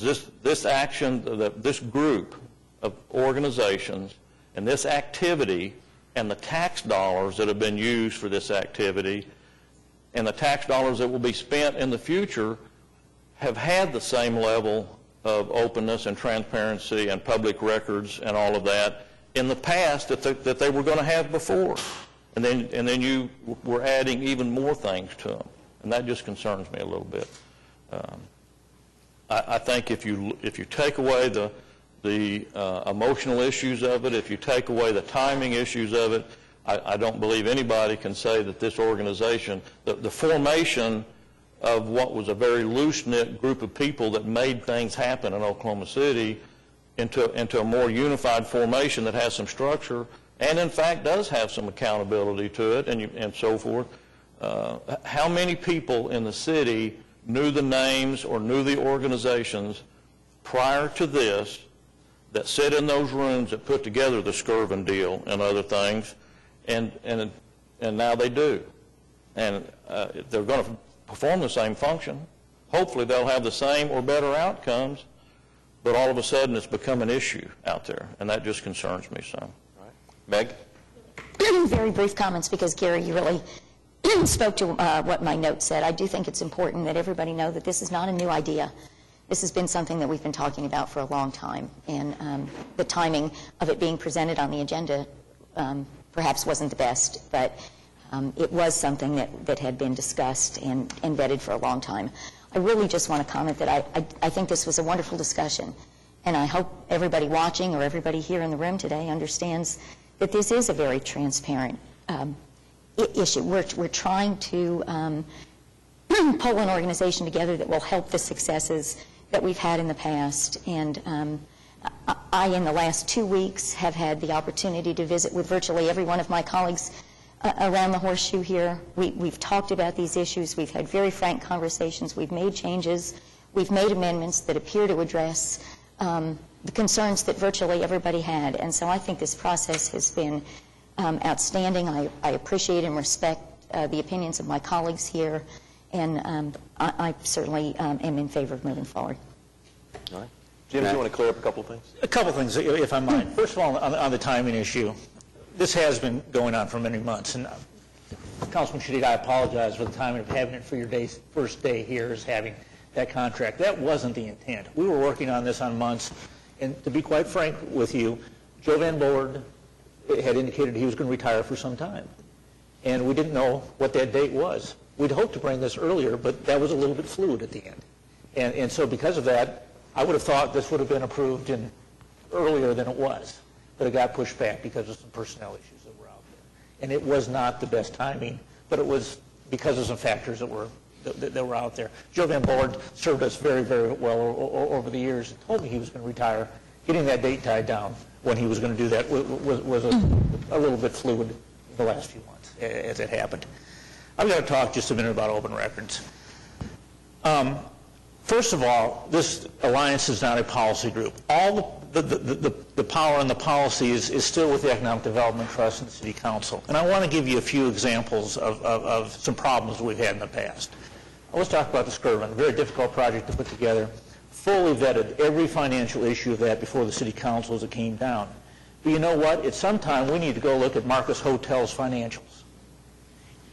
And we didn't, so we had to send staff up to Milwaukee, sign a confidentiality agreement, and they can't take notes because if they have notes, they're going to be in public hands. So they go up there, look at Marcus's financials, come back and brief some of the council about it. Mr. Mackey had specific questions about Marcus financials based upon the memories of what they saw in their financials up there, because we can't have those records in our possession. The Hornets deal. The Hornets came down in a very, very quick. It happened very quick, if you all remember. We had open records requests throughout the Hornets negotiations of wanting draft documents. We couldn't held those draft documents. We had to negotiate the Hornets deal with no documents in hand. Fully vetting, everybody fully understood what the terms were when it was approved, but you can't negotiate those type of deals in public. So we've got to go through SMG's attorneys and go over there and review documents. I couldn't have any documents on the Hornets deal. We're not trying to do things in secret, but you can't negotiate those kind of deals with every draft being in the newspaper every day. You just can't. They're going to walk away. They're not going to do that kind of deal with you. Full disclosure on what the ultimate deal was, but we didn't negotiate it in the paper. Because if we tried to do that, they would have been gone. And again, full disclosure on every aspect of that deal once it became finalized. Thunder deal, no different. We changed up the Thunder deal a little bit. We actually had 2 councilmen that were observers and sat in the negotiations to make sure. Pete White and Gary Mars did that through that. But we couldn't keep the documents.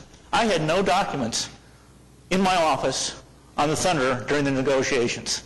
Boy, that puts one arm behind your back when you're trying to do that. But yet, we came up with a deal, and we gave full disclosure of what that deal was. Everybody understands what the deal was. There's full disclosure on it, but we didn't negotiate it in the paper or on the news or on the TV, or it would never have gotten done. That's why we have an entity like that, so we can keep some of those documents in hand, under wraps a little bit, so we can get the project done until it's cooked. Then we can take it to the public bodies and have full disclosure at that point in time. It's very, very difficult to negotiate these type of deals with one hand tied behind your back. Yeah, Ed? I just wanted to make a comment time. Thanks. Realize it's not just the people on the horseshoe that are players, the public, it's the taxpayer. They learned about this only because Steve Lackmeyer broke the story 3 days after the runoff election. So the idea that the taxpayer has known about this for a long time is not accurate. Secondly, in my discussions with the council persons, is that they were taken aback. It's not like this has been they talked about it a couple of months ago. It looked nothing like this. It's very fluid. Nobody had read the 36-page contract that was presented on the Friday before the Tuesday meeting. And the idea that this has been all this, if I hadn't asked for a continuance 2 weeks ago, this would have been voted on in a very, very different format with none of the amendments. So it would have been an entirely different document. The $246,000, I don't think, number one, is accurate. I think that for the rest of this year and next year would be how much? There's 100,000 additional services associated with it. Right. Then the taxpayer is going to, there's going to be money from OCURA, from the Oklahoma City Industrial and Cultural Facilities Trust, from the Oklahoma Industries Authority. Monies are going to come from all of those public trusts, and that's how you get to the $700,000 a year. What is the exact, just for clarification, what is the exact dollar amount that the taxpayers will pay for management of the GOLT program? It's a rhetorical question. I mean, there isn't an exact dollar amount for each one of these goods and services. I mean, in other words, the taxpayers are not going to pay less if the Alliance doesn't work on the GOLT program this year and just does everything else on the scope of work. We're not, in other words, there is no quid pro quo. There is no exact dollar amount for each and every goods and services. We're paying a set amount. There's a wide scope of work. They can do 90% of it, and the amount that the taxpayer pays them is not going to change. That's my main point on the goods and services, and there are legal implications of that. Thank you.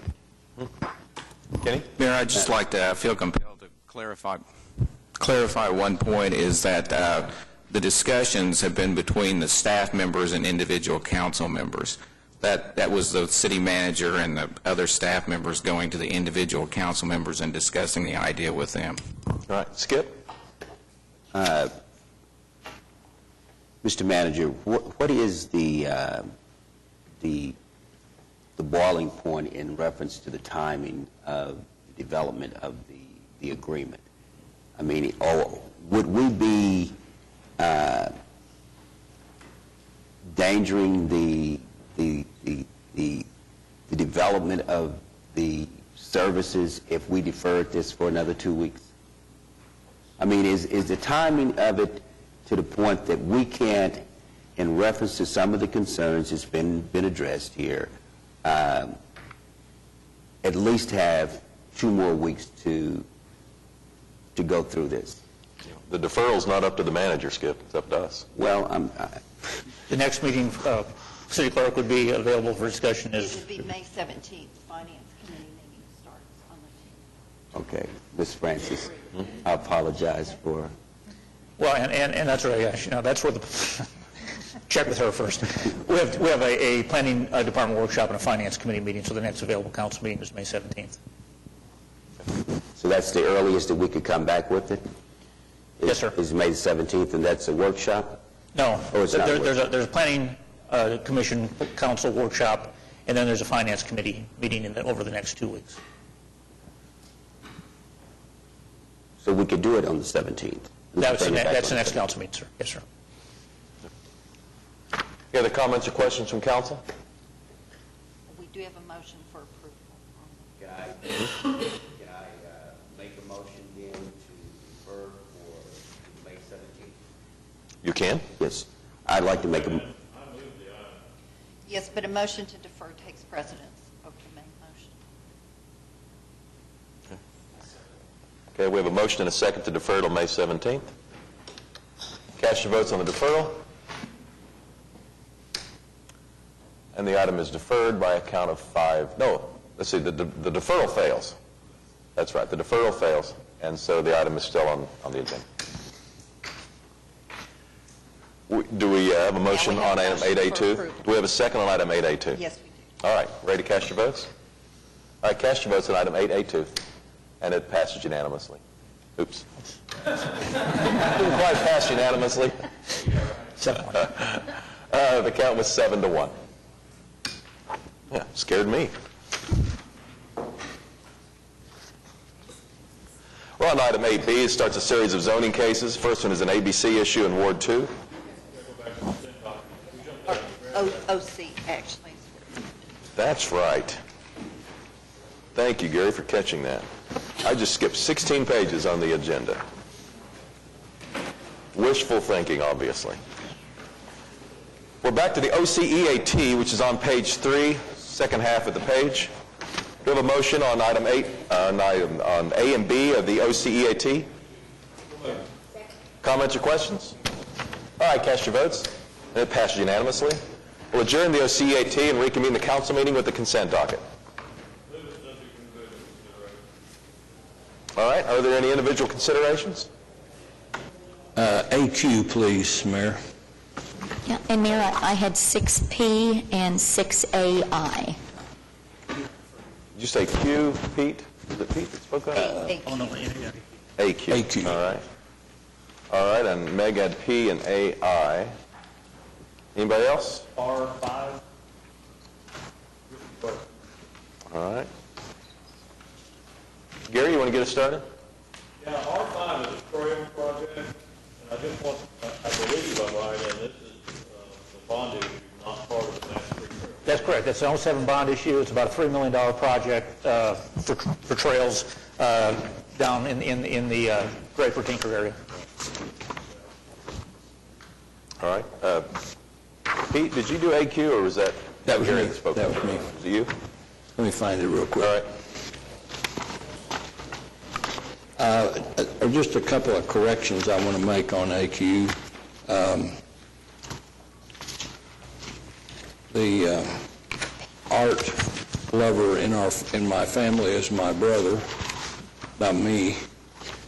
I'd like to take credit for it, but it's my brother Michael who is the donor of the project. The way it reads, his name's not in the memorandum, and he's somewhere at a barber shop watching me today. And if I let that go and didn't give him credit for being the one that purchased the art, I'd probably never get another haircut, and obviously I need one today. Second is the name on it is not correct. The name of the work of art is Lightning. I was going to get a picture of it today to show everybody. It is a lightning bolt. And my brother and I and my sister grew up on Lightning Creek, and it's going to be posted at a small little island on a street close to the creek, and I was surprised when he did it, but he's Larry's barber also, so nothing surprises me about my brother. So, I mean, ecumenical about whose hair he cuts. So, Gives me the good haircuts. But anyway, despite the fact that it may be perceived by some as a conflict of interest for me to thank my brother for the donation, I appreciate it very much, and it's going to be a really nice addition to an older South Side neighborhood close to Lightning Creek, and it brings contemporary art to a place where one might not expect it. So, all right. Meg?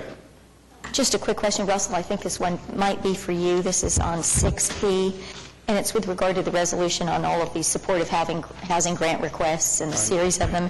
And in the memo, it says that the city was informed by HUD that 14 of our renewals were approved, and this actual is only for 13 of them. Two of those were for new applications, which we haven't heard about yet, and I'm not sure about the other one. Jane? I didn't see, Jane, I'm sorry, I didn't see it there. The one missing is from Fork, the Community Enhancement Corporation. They needed to take it before their board before they could approve it, but rather than hold up the other 13, some of which the renewal dates have already passed, we opted to go ahead with it. You will see an item in about 2 or 3 weeks for the final of the 14 projects. Okay. The 2 new ones we will find out maybe in July, maybe in August, and we're still hopeful that we'll get 10 new units of permanent supportive housing through the new applications, which have not yet been approved or denied. Great, wonderful. Thank you, Jane. I appreciate that. And my second question, probably to the manager, and it's 6AI, and this is just the renewal of an agreement with BDK, and I just didn't recall what last year's cost of our city audit was. Roughly, this is AI, I think, 6AI. It's the contract with BDK, the city audit in an amount not to exceed $279,000. I can't tell you exactly what that cost was, but I can tell you that there was a 3% escalator included in the contract as it was bid, and that was exercised. So this cost reflects a 3% higher cost.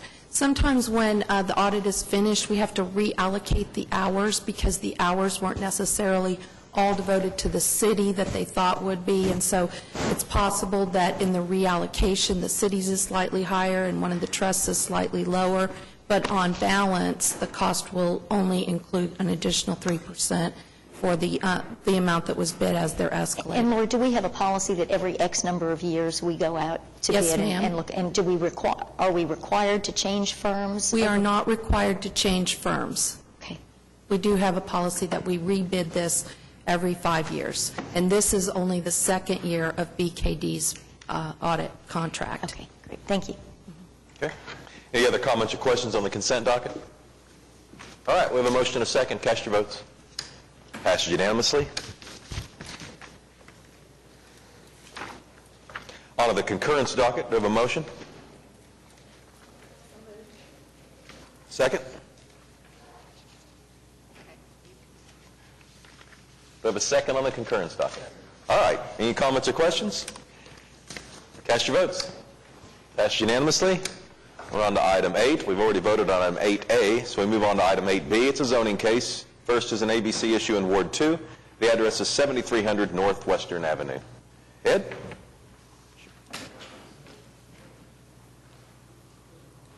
Dave Zimmer, Halsmith Restaurant Group in Norman, Oklahoma. Okay. This is ABC overlay for a Louis restaurant we're doing.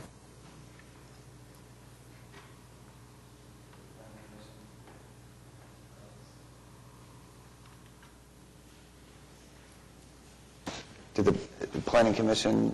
Well, let's look. What can you tell us about this? Yeah.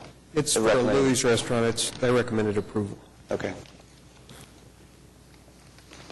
You good with it, Ed? I am. All right, you want to make a motion? I make a motion. All right, we have a motion and a second on item 8B1. Any other comments or questions? All right, cast your votes. Passed unanimously. Item 8B2 is a zoning case in Ward 7. It's currently a planned unit development at 4000 Northeast 122nd Street, and it would be transferred to an R1 single-family residential district. Skip? Yes, I believe I had a phone conference with, is it Tim? Yesterday, and we had received a couple of correspondence from citizens, but I don't know if, are there any citizens here in reference to this project that are objecting to the project?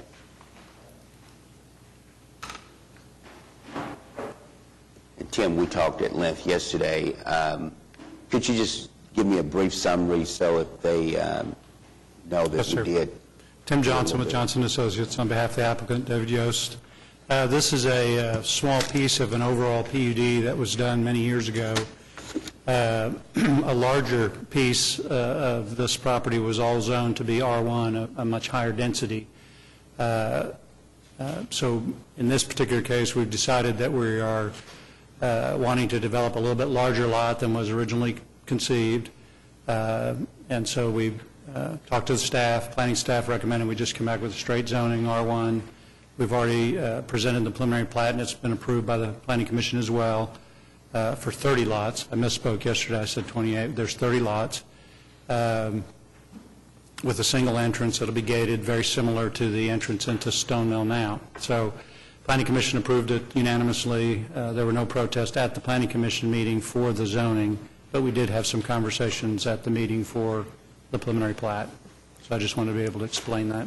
One of the concerns I recall from one of the citizens was the size of the lots. And I understand that these lots are downsized, and that that some of the difference is that the other lots have swales. Is that correct?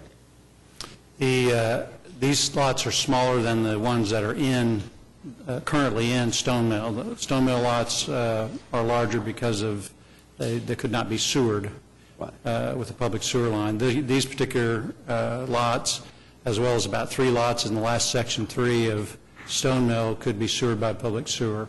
And so in order to economically do that with a public water and sewer, the developer wanted to use a medium-sized lot, which is these are 85, 90 feet wide lots. They're large in respect to single-family developments, just not as large as the 30,000 square foot lots.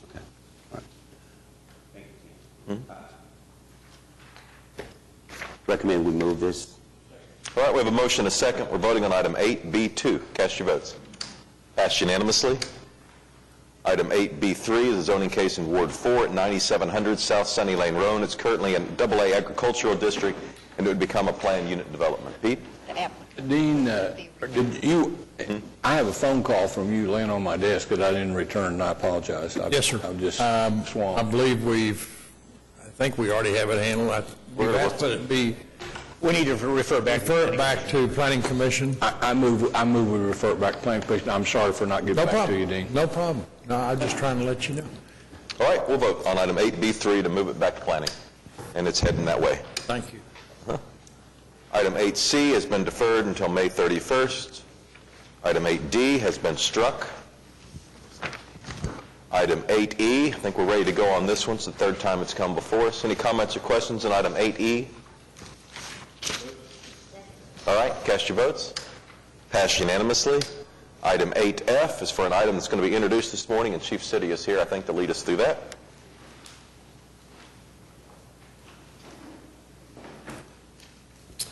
Thank you. This item is basically an ordinance change that really aligns itself with the compulsory insurance law that the state has. It amends that law. That law was amended in last year's session to allow for anybody that does not have insurance for their vehicle, that the vehicle can be impounded. In this ordinance, it basically aligns itself with the state law, so it allows our officers to actually write the citation and charge that individual in our municipal court. Okay. Any comments or questions for the chief? It's just being introduced today. Quick question, Mayor. Chief, right now, we cannot impound the vehicle because we don't have the ordinance. That's correct. We can't write a city citation on it. Technically, with the state law, we could, but we'd have to follow state charge on it. And, you know, since it's a traffic law, we have to have a companion ordinance law to actually enforce that traffic offense. And assuming that this is approved on final adoption on the 24th, Kenny, when would it go into effect? Approved on the 24th, it'll be 30 days after publication the next day. Thank you. And may I just ask a quick question, Chief? And this is just a sentence, and I think I now understand it, but I want to clarify. It says proof of a current and valid compulsory insurance verification form will be required before a vehicle may be released from impound. Correct. And then it adds, unless it is lawfully towed. And does that addition mean that unless it's towed for another reason besides the fact I believe that it didn't have the I insurance? believe that would be correct. I'll let Ed answer that. Edward D. Hasbrook, City Attorney's Office. Councilwoman, that's in there so that when the vehicle is already impounded, it will not be released to be driven on the street absent proof of insurance. However, if you want to tow your vehicle out of the impound, then you wouldn't be driving it, and so you'd be in compliance with the law. So we're providing an option so that if you don't have insurance but you still want your vehicle, you could have it towed. Tow it, okay. That did not make sense to me there in the context of that sentence. Thank you. So are you saying that that a record service would release the vehicle even if you did not have insurance on the vehicle and allow you to tow it from the record service? Currently, the first avenue of a release of vehicle, assuming there's not a hold on the vehicle, right. An owner can go back and claim the vehicle from the record service. They ask for insurance now. This clarifies that requirement to make sure that there's no misunderstanding. But if the vehicle is released to be taken out and you do not have insurance, then you would have to tow it so it's not driven on the street. So the way the law is now, if you have a vehicle and it's impounded, in order for that vehicle to be released, you have to show proof of insurance on the vehicle. Is that correct? If you want to drive it away, yes. But you're saying that if you don't have insurance on the vehicle, you can have it towed, and they will release it under this ordinance? The release is actually different. The release has to do with there's a lawful reason to retain the vehicle. Assuming there's no need to do so, it's just a matter of how that vehicle will be released, and you're showing proof of ownership or interest in that vehicle. Then the question becomes, may you drive it on the street lawfully? Because of insurance. Because of insurance, and state compulsory insurance And law. if you don't have the insurance, as opposed to driving it, you could have somebody to tow it from the wrecking service. Yes. Okay. Okay. Ready to go on this item, at least for today? It's just being introduced. Do we have a motion? Move it. Have a second? Second? All right, cast your votes on item 8F. Passed unanimously. Item 8G is also an item being introduced today. I think Randy Ince is here to answer any questions that council might have. Randy's got a presentation. This has to do with the designation of bike routes and some of the signage that we're doing. Thank you. I'm Randy Ince from the Planning Department, as you said. I'll give you a little background to our bike routes and our bike route plan, and then discuss the ordinance amendment and how it will allow us to mark the routes. In 2008, the Bicycle Transportation Plan was adopted as an amendment to the comp plan. The purpose of the plan, kind of briefly stated, was to create a network of safe bikeways, to offer some continued improvement of biking conditions in Oklahoma City, and to identify the most desirable routes. The plan was put together through a process of public input from cyclists, residents, regional government staff, and city staff. The routes were scored based on 28 suitability measures, and the routes scoring the best were included in Phase 1, which is what you see there. Phase 1 is roughly 220 miles of on-street bike routes. The funding for the implementation uses a combination of bond money and ODOT enhancement money. The enhancement money also includes an education component to inform the public about bicycling on the roadway and the proper interaction between cyclist and vehicle.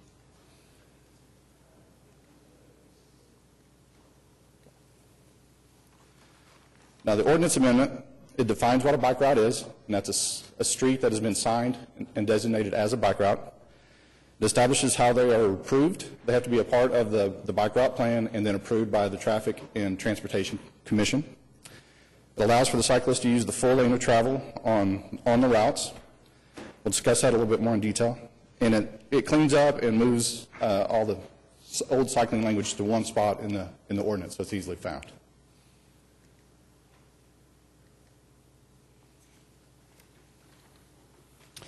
Now, the ordinance amendment allows the use of the MUTCD, the Manual on Uniform Traffic Control Devices, recommended signs. Planning and Public Works recommend the two types you see here. The bike route guide sign is the green sign. It informs cyclists and motor vehicles to the bike route locations. The bicycle may use full lane sign is used for narrow lane applications. It allows the cyclist to move to a safer position in the lane, off the curb. In conjunction with the changed lanes to pass placard, it informs road users on how they should interact together. The bicycle may use full lane sign was included in the 2009 MUTCD update, which was after the plan was adopted.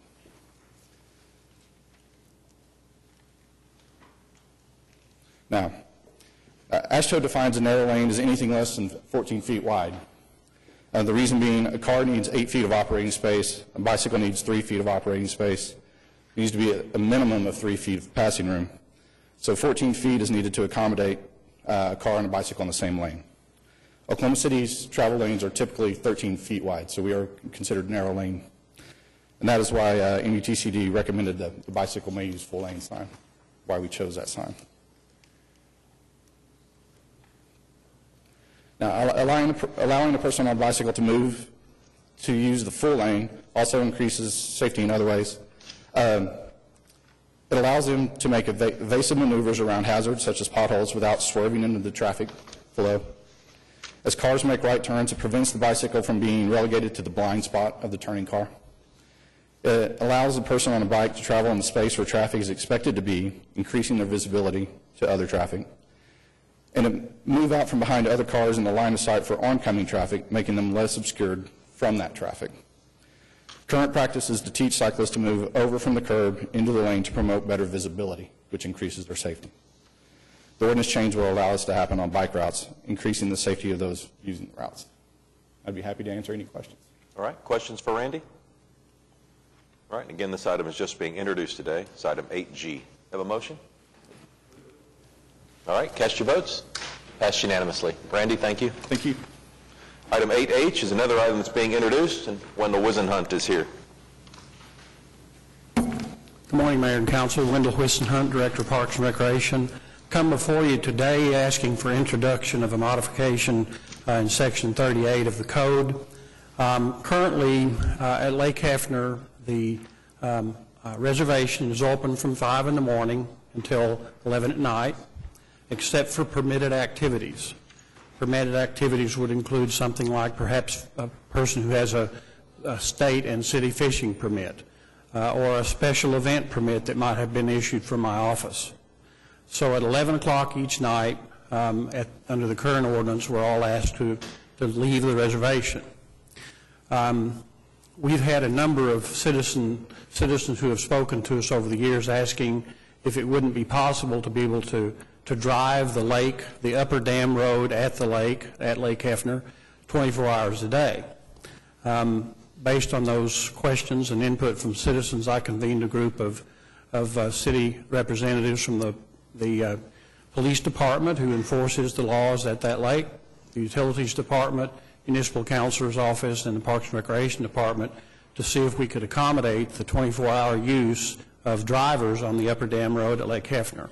And what you have before you today comes from those gatherings, would modify the ordinance so that we could drive that upper dam road 24 hours a day.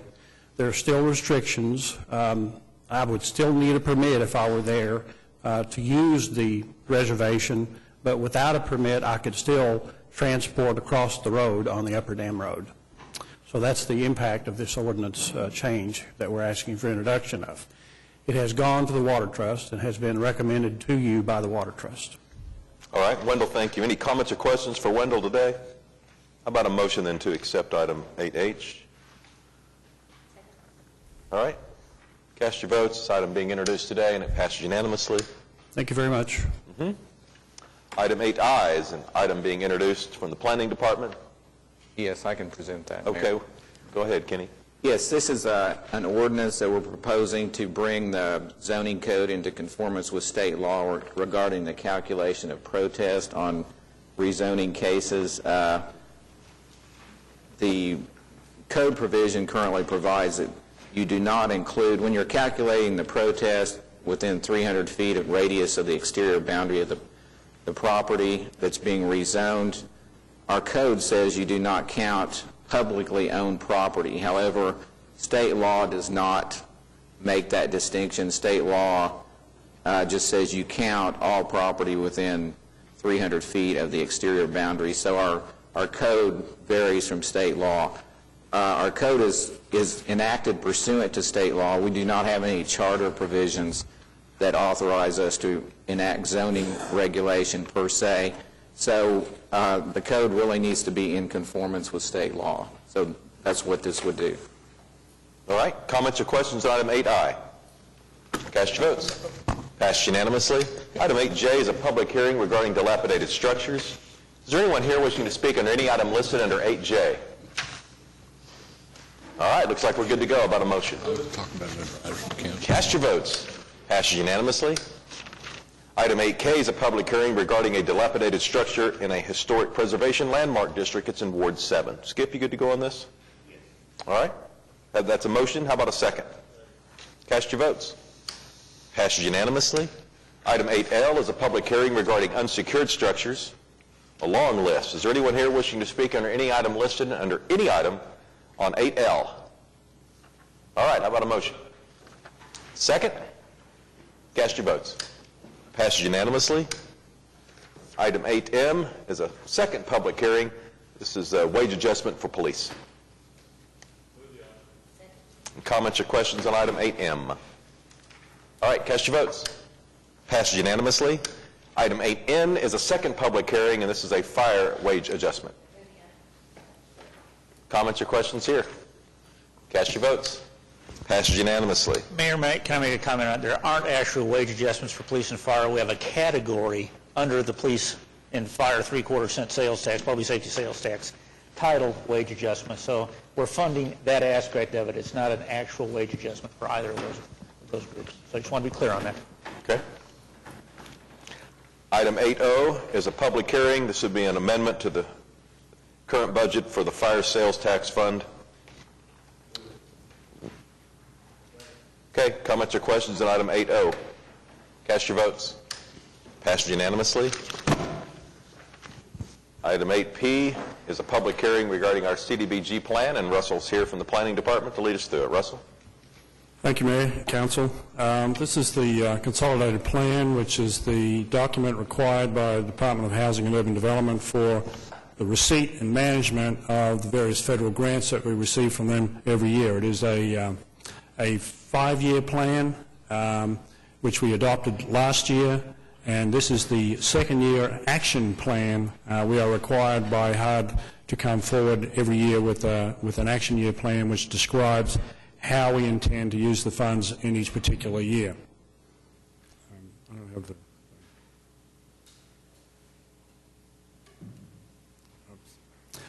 The consolidated plan covers a number of different activities that are important to the city, including housing rehabilitation, new housing development, economic development, homeless assistance, neighborhood revitalization, et cetera. And these are cut across several different programs and several different grant sources.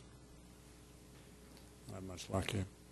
The primary grant programs included are the Community Development Block Grant, which has been with us for a long period of time. Home Investment Partnerships has also been around for a long time. The Emergency Solutions Grant is new this year, but it's really a modification of a previous grant, which was called Emergency Shelter Grant. It's now Emergency Solutions Grant. HUD were generous in allowing us to keep that acronym. And then housing opportunities for people with AIDS as well has also been around for a while. The situation this year is a little more dire than it's been in the past. Overall, we took a cut of almost 13% as a result of the discussions that occurred in the last couple of months trying to get a budget through the federal government. So we're down nearly 13% overall, and this is a breakdown of those 4 particular grants. CDBG took the largest hit of 16.4%. That equated to almost $1 million less than we've had before, taking us below $5 million for the first time in CDBG history. A 12% cut in home funds, about $400,000 there. The ESG and the HOPA went up.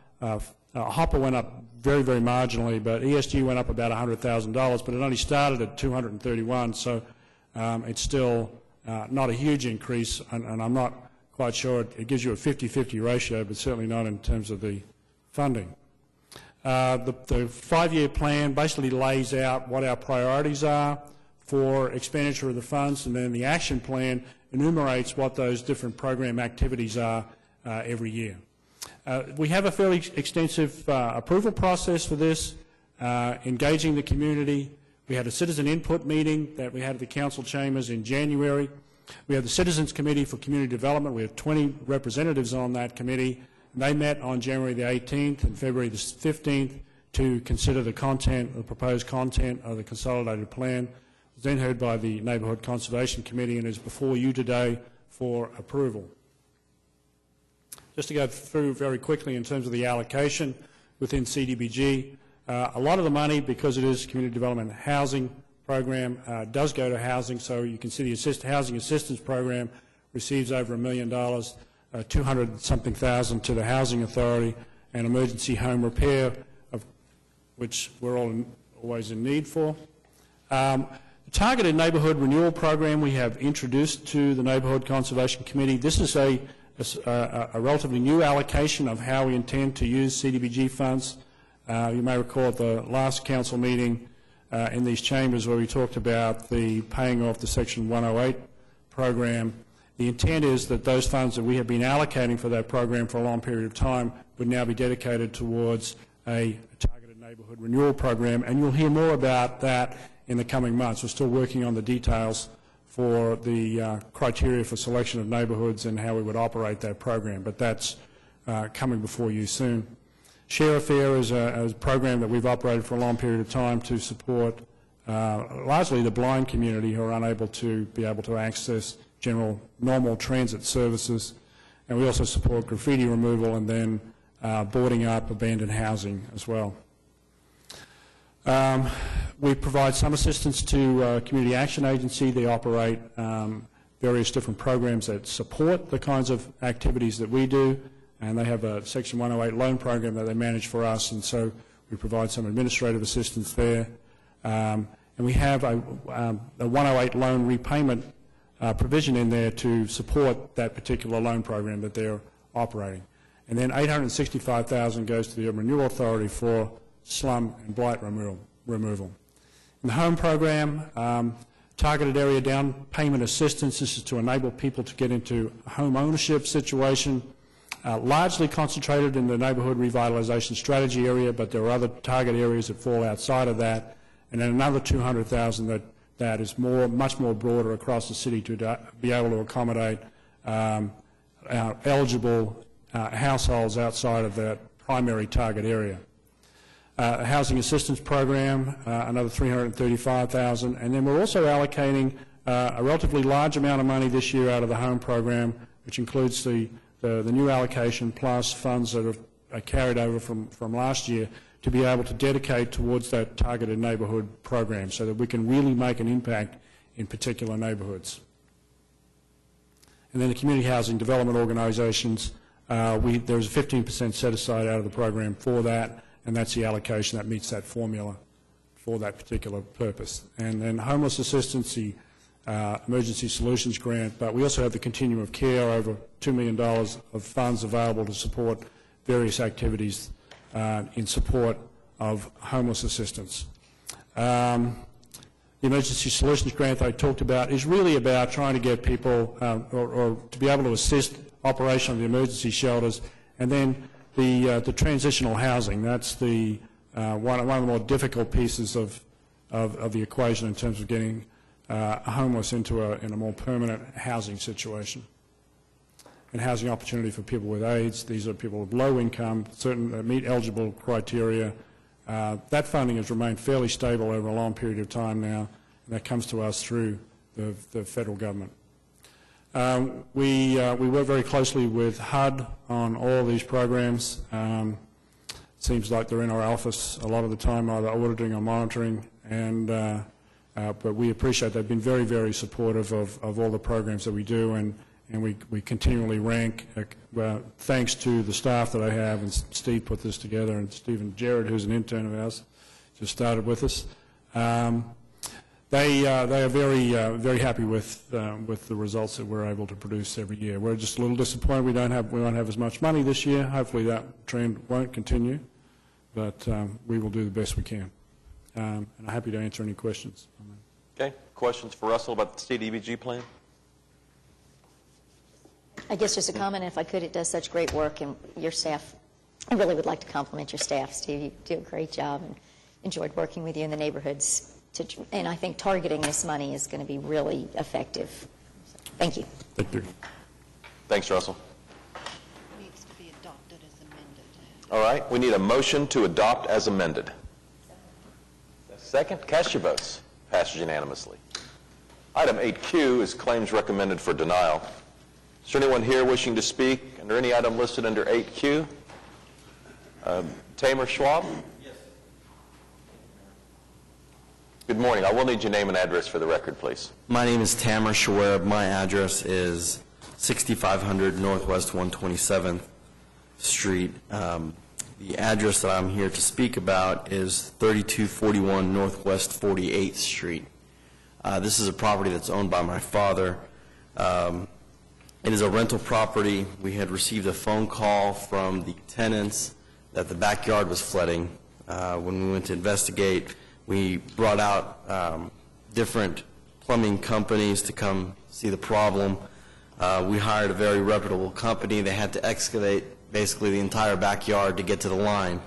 I submitted the claim to the city. I submitted the actual invoice from the company. And I'd like to read to you what the company wrote, and it says that they replaced the 4-inch main line from the patio to the city main, had to wait until the city fixed the main line, and inspectors required a backflow preventer on the sewer line. Believe the broken city main had caused the riser to shift. City replaced approximately 7 feet of the city main.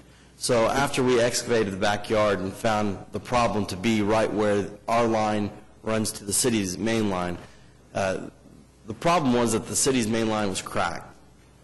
There was water that was flowing into the backyard. The plumber that we hired believed that that caused our riser to shift. There's lots of problems that had occurred. One of the pictures that I had submitted was a manhole cover from the street in front of the property, and the manhole cover was actually completely covered by asphalt, and they had to basically chip that away so that they could work on this line. It just surprises me that, given the fact that the city had to replace their own line, 7 foot of their own line, so that we could make our repairs, gives a great indication that this is something that was caused by the city's line. The markings on the dirt after we excavated showed the water that was rising up, which would have forced our pipe to move. Okay. I think we get the idea. Let me get some legal advice and on council's ability to have discretion on this item. What can you tell us? I can tell you that the city had no prior notice of any issue on this line. There had been some preventative maintenance done just days before Mr. Shawarib's incident, and there were no problems. The line was down and flowing. There have been no prior problems prior to this. If, with the line down and flowing, had there been any sort of riser that had fallen inside the main, it would have caused a blockage that would have raised an issue, but that was not the case. And also, to be more specific, since we have 2 new council members, under Oklahoma law, the city is not strictly liable for damage caused by its sewer system. We have to have notice, the city has to have notice, either actual or constructive, of the defect in the sewer line and a reasonable time to abate that defect before we can be liable for it. That's really the real issue here, and why we recommended denial is because even if the cracked city sewer main caused their riser to shift, the city had no notice that its sewer main was cracked or that there was any type of defect in it. Does the council have discretion to pay this item if they chose, according to state law? We don't. No, they do not under the facts of this case. Okay. Comments or questions for Kenny on the case? All I can tell you is we're sorry it happened, and you've heard our advice from legal. You would have opportunities to go across the street to a county courthouse and file a legal claim against it. But the council is informed by our legal staff that we do not have the discretion to pay this according to state law. Thank you. Thank you, Tamer. Any other comments or questions here on item 8Q? Do we have a motion? All right, how about a motion then on items, claims recommended for denial? So moved. Cast your votes. Those claims are denied. Item 9 is claims recommended for approval. Is there anyone here wishing to speak on any item listed under item 9? All right, cast your votes on item 9. It passes unanimously. Item 10 is items from council. Ed, do you have anything this morning? I do. I'm looking forward to the workshop next week on with the Planning Commission. I will spend this week focusing on the issue of impact fees, and I'm hoping to work, Jim, with you in each department and learning as much as I can about impact fees. I'm concerned that we have essentially impact fees from the 1980s, that it's been more than 25 years since they've been adjusted. I think it's long overdue. I think We're laughing because that's the Pete White speech. We've heard that. It is independent of Pete, but I think it's overdue. It sounds like that we came close to some agreement, and then the recession hit maybe a few years ago. But I look forward to a discussion, to a thorough discussion next week with the Planning Commission. And if it would be of great help to me over the next week if I could get a sense for the ratio of impact fees to cost of services based on geographic location in the city. And if that data has been... So like you're asking for the cost of sprawl, is that essentially? I know we did some work on that previously. And that would include public safety, water, transit, all aspects. Okay. That's not a simple answer, but we have done some research on that. I know you're meeting with Russell this afternoon right. and Marcia to discuss that. We'll start there and we'll see again, that's a very complex issue and it may not be, there may not be just a simple ratio to be laid out on that. But, okay. Thank you. But it is some of the things we are preparing to discuss for the workshop, the planning workshop. That area is an area that we're planning to discuss. Excellent. Thank you. Larry? Thank you, Your Honor. I'd like to thank the neighbors in the Wood Run area for the hospitality last night at their neighborhood meeting, and I hope to see all the neighbors in the Windsor Oaks neighborhood at their meeting tonight at 7 o'clock at the Windsor Hills School. Thank you, Your Honor. Mm-hmm. Pete? David? Okay. Meg? Just very quickly, I'd like to thank Ann Simek. Last week I had an opportunity to tour the new public inebriate facility that's going to be open there at 5th and Linwood. We're about halfway through the construction, and you can really see how wonderful the facility is going to be. It more than doubles the space that we currently have and brings medical facilities up to a higher standard, and it's going to be a wonderful project, and I continue to believe a great anchor for that neighborhood. Okay. Skip? Yes. I would like to thank Dennis Clowers and his staff and the contractor for the project on Hefner that will be going forth within the next few months for their commitment to provide the citizens with information. Last Tuesday at Oakdale School, I wasn't able to attend due to a family matter, but I understand that the attendance was well and the citizens were happy that we were able to come out and give them some information as to what the project was going to be, the length of time it was expected in reference to the completion of the project, and everybody was pleased with the work that we've done to start this project to resurface Hefner Road. Thank you. Okay. City Manager reports. We do have a presentation put together on the TIF programs, but due to the fact that we've had a lengthy morning and the Arts Festival is about to kick off, I'd suggest that we put that off to a future date. It's important information. If you want a private briefing on it, we can give you that, but we'll bring it back at the next council meeting for a public presentation on it. All right. And we also have claims and payroll and the neighborhood sign suite quarterly report. Citizens to be heard. We have, I believe, one person has signed up to speak. John Foreman. My name is John Foreman. I reside at 936 Southwest 25th in the still beautiful Capitol Hill area of Oklahoma City.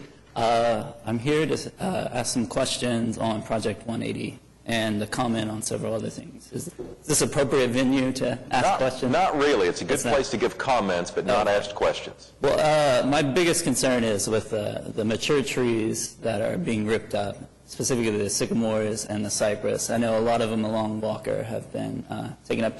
Are there any plans to save the remaining trees along the roads? Or? We'd be happy to meet with you privately on that. Basically, we're trying to have a uniform look downtown, so there have been some mature trees taken out. There are obviously a lot of trees being put back in. On the Myriad Gardens, we spent, I don't know how much time and effort inventorying every tree and making sure we could save the ones that had life and value left to them. And saved as many as we could, and yet took the number out and put a bunch back in. And you have done a great job there. The areas that you have kept the mature trees, I mean, they're very charming. They're open and intimate, and I am impressed with the Myriad Gardens transformation. I think it's more in line with what it was initially supposed to be. You know, it's more engaging to the community. I think more people will utilize it, so that's great. I do have concerns with the whole Project 180 and the Devon, implementation committee. Like that model, we really need to move away from that because, I mean, you're on the, the board, Yes, and sir. two other people, I think Larry Nichols and the head of Urban Renewal. These are unelected officials, and they have ultimate approval of, remaking 180 acres of, Actually, my city. it's a recommending board to the City Council and the Economic Development Trust. So you guys have ultimate say in The project, council, the council and the Economic Okay. Trust have final say. All right, that's good. And going along with this new alliance, like, I think the city and the council needs to, commit themselves to transparency and engaging the public to avoid, because I think the tone locally is the worst I've ever seen. I mean, there are people who are very, adamant and upset the way things are done here. And this alliance, the timing was wrong. Everything about it was, it was a slap in the face to, large sections of the city. And I know recently you guys have, said you're committing yourself to improving the public's view of city government. That was your number one priority this year. What ways have you guys, are you implementing this plan? Or is this just, something, to throw out there? Are there any concrete ways to implement improving the public's view of city governance? Yeah, John, this is just not the venue to ask questions. I'd be glad to talk. I'm sure any of the council would too, and I'm not sure which ward you reside in, but I'm sure your council representative would be glad to speak with you too.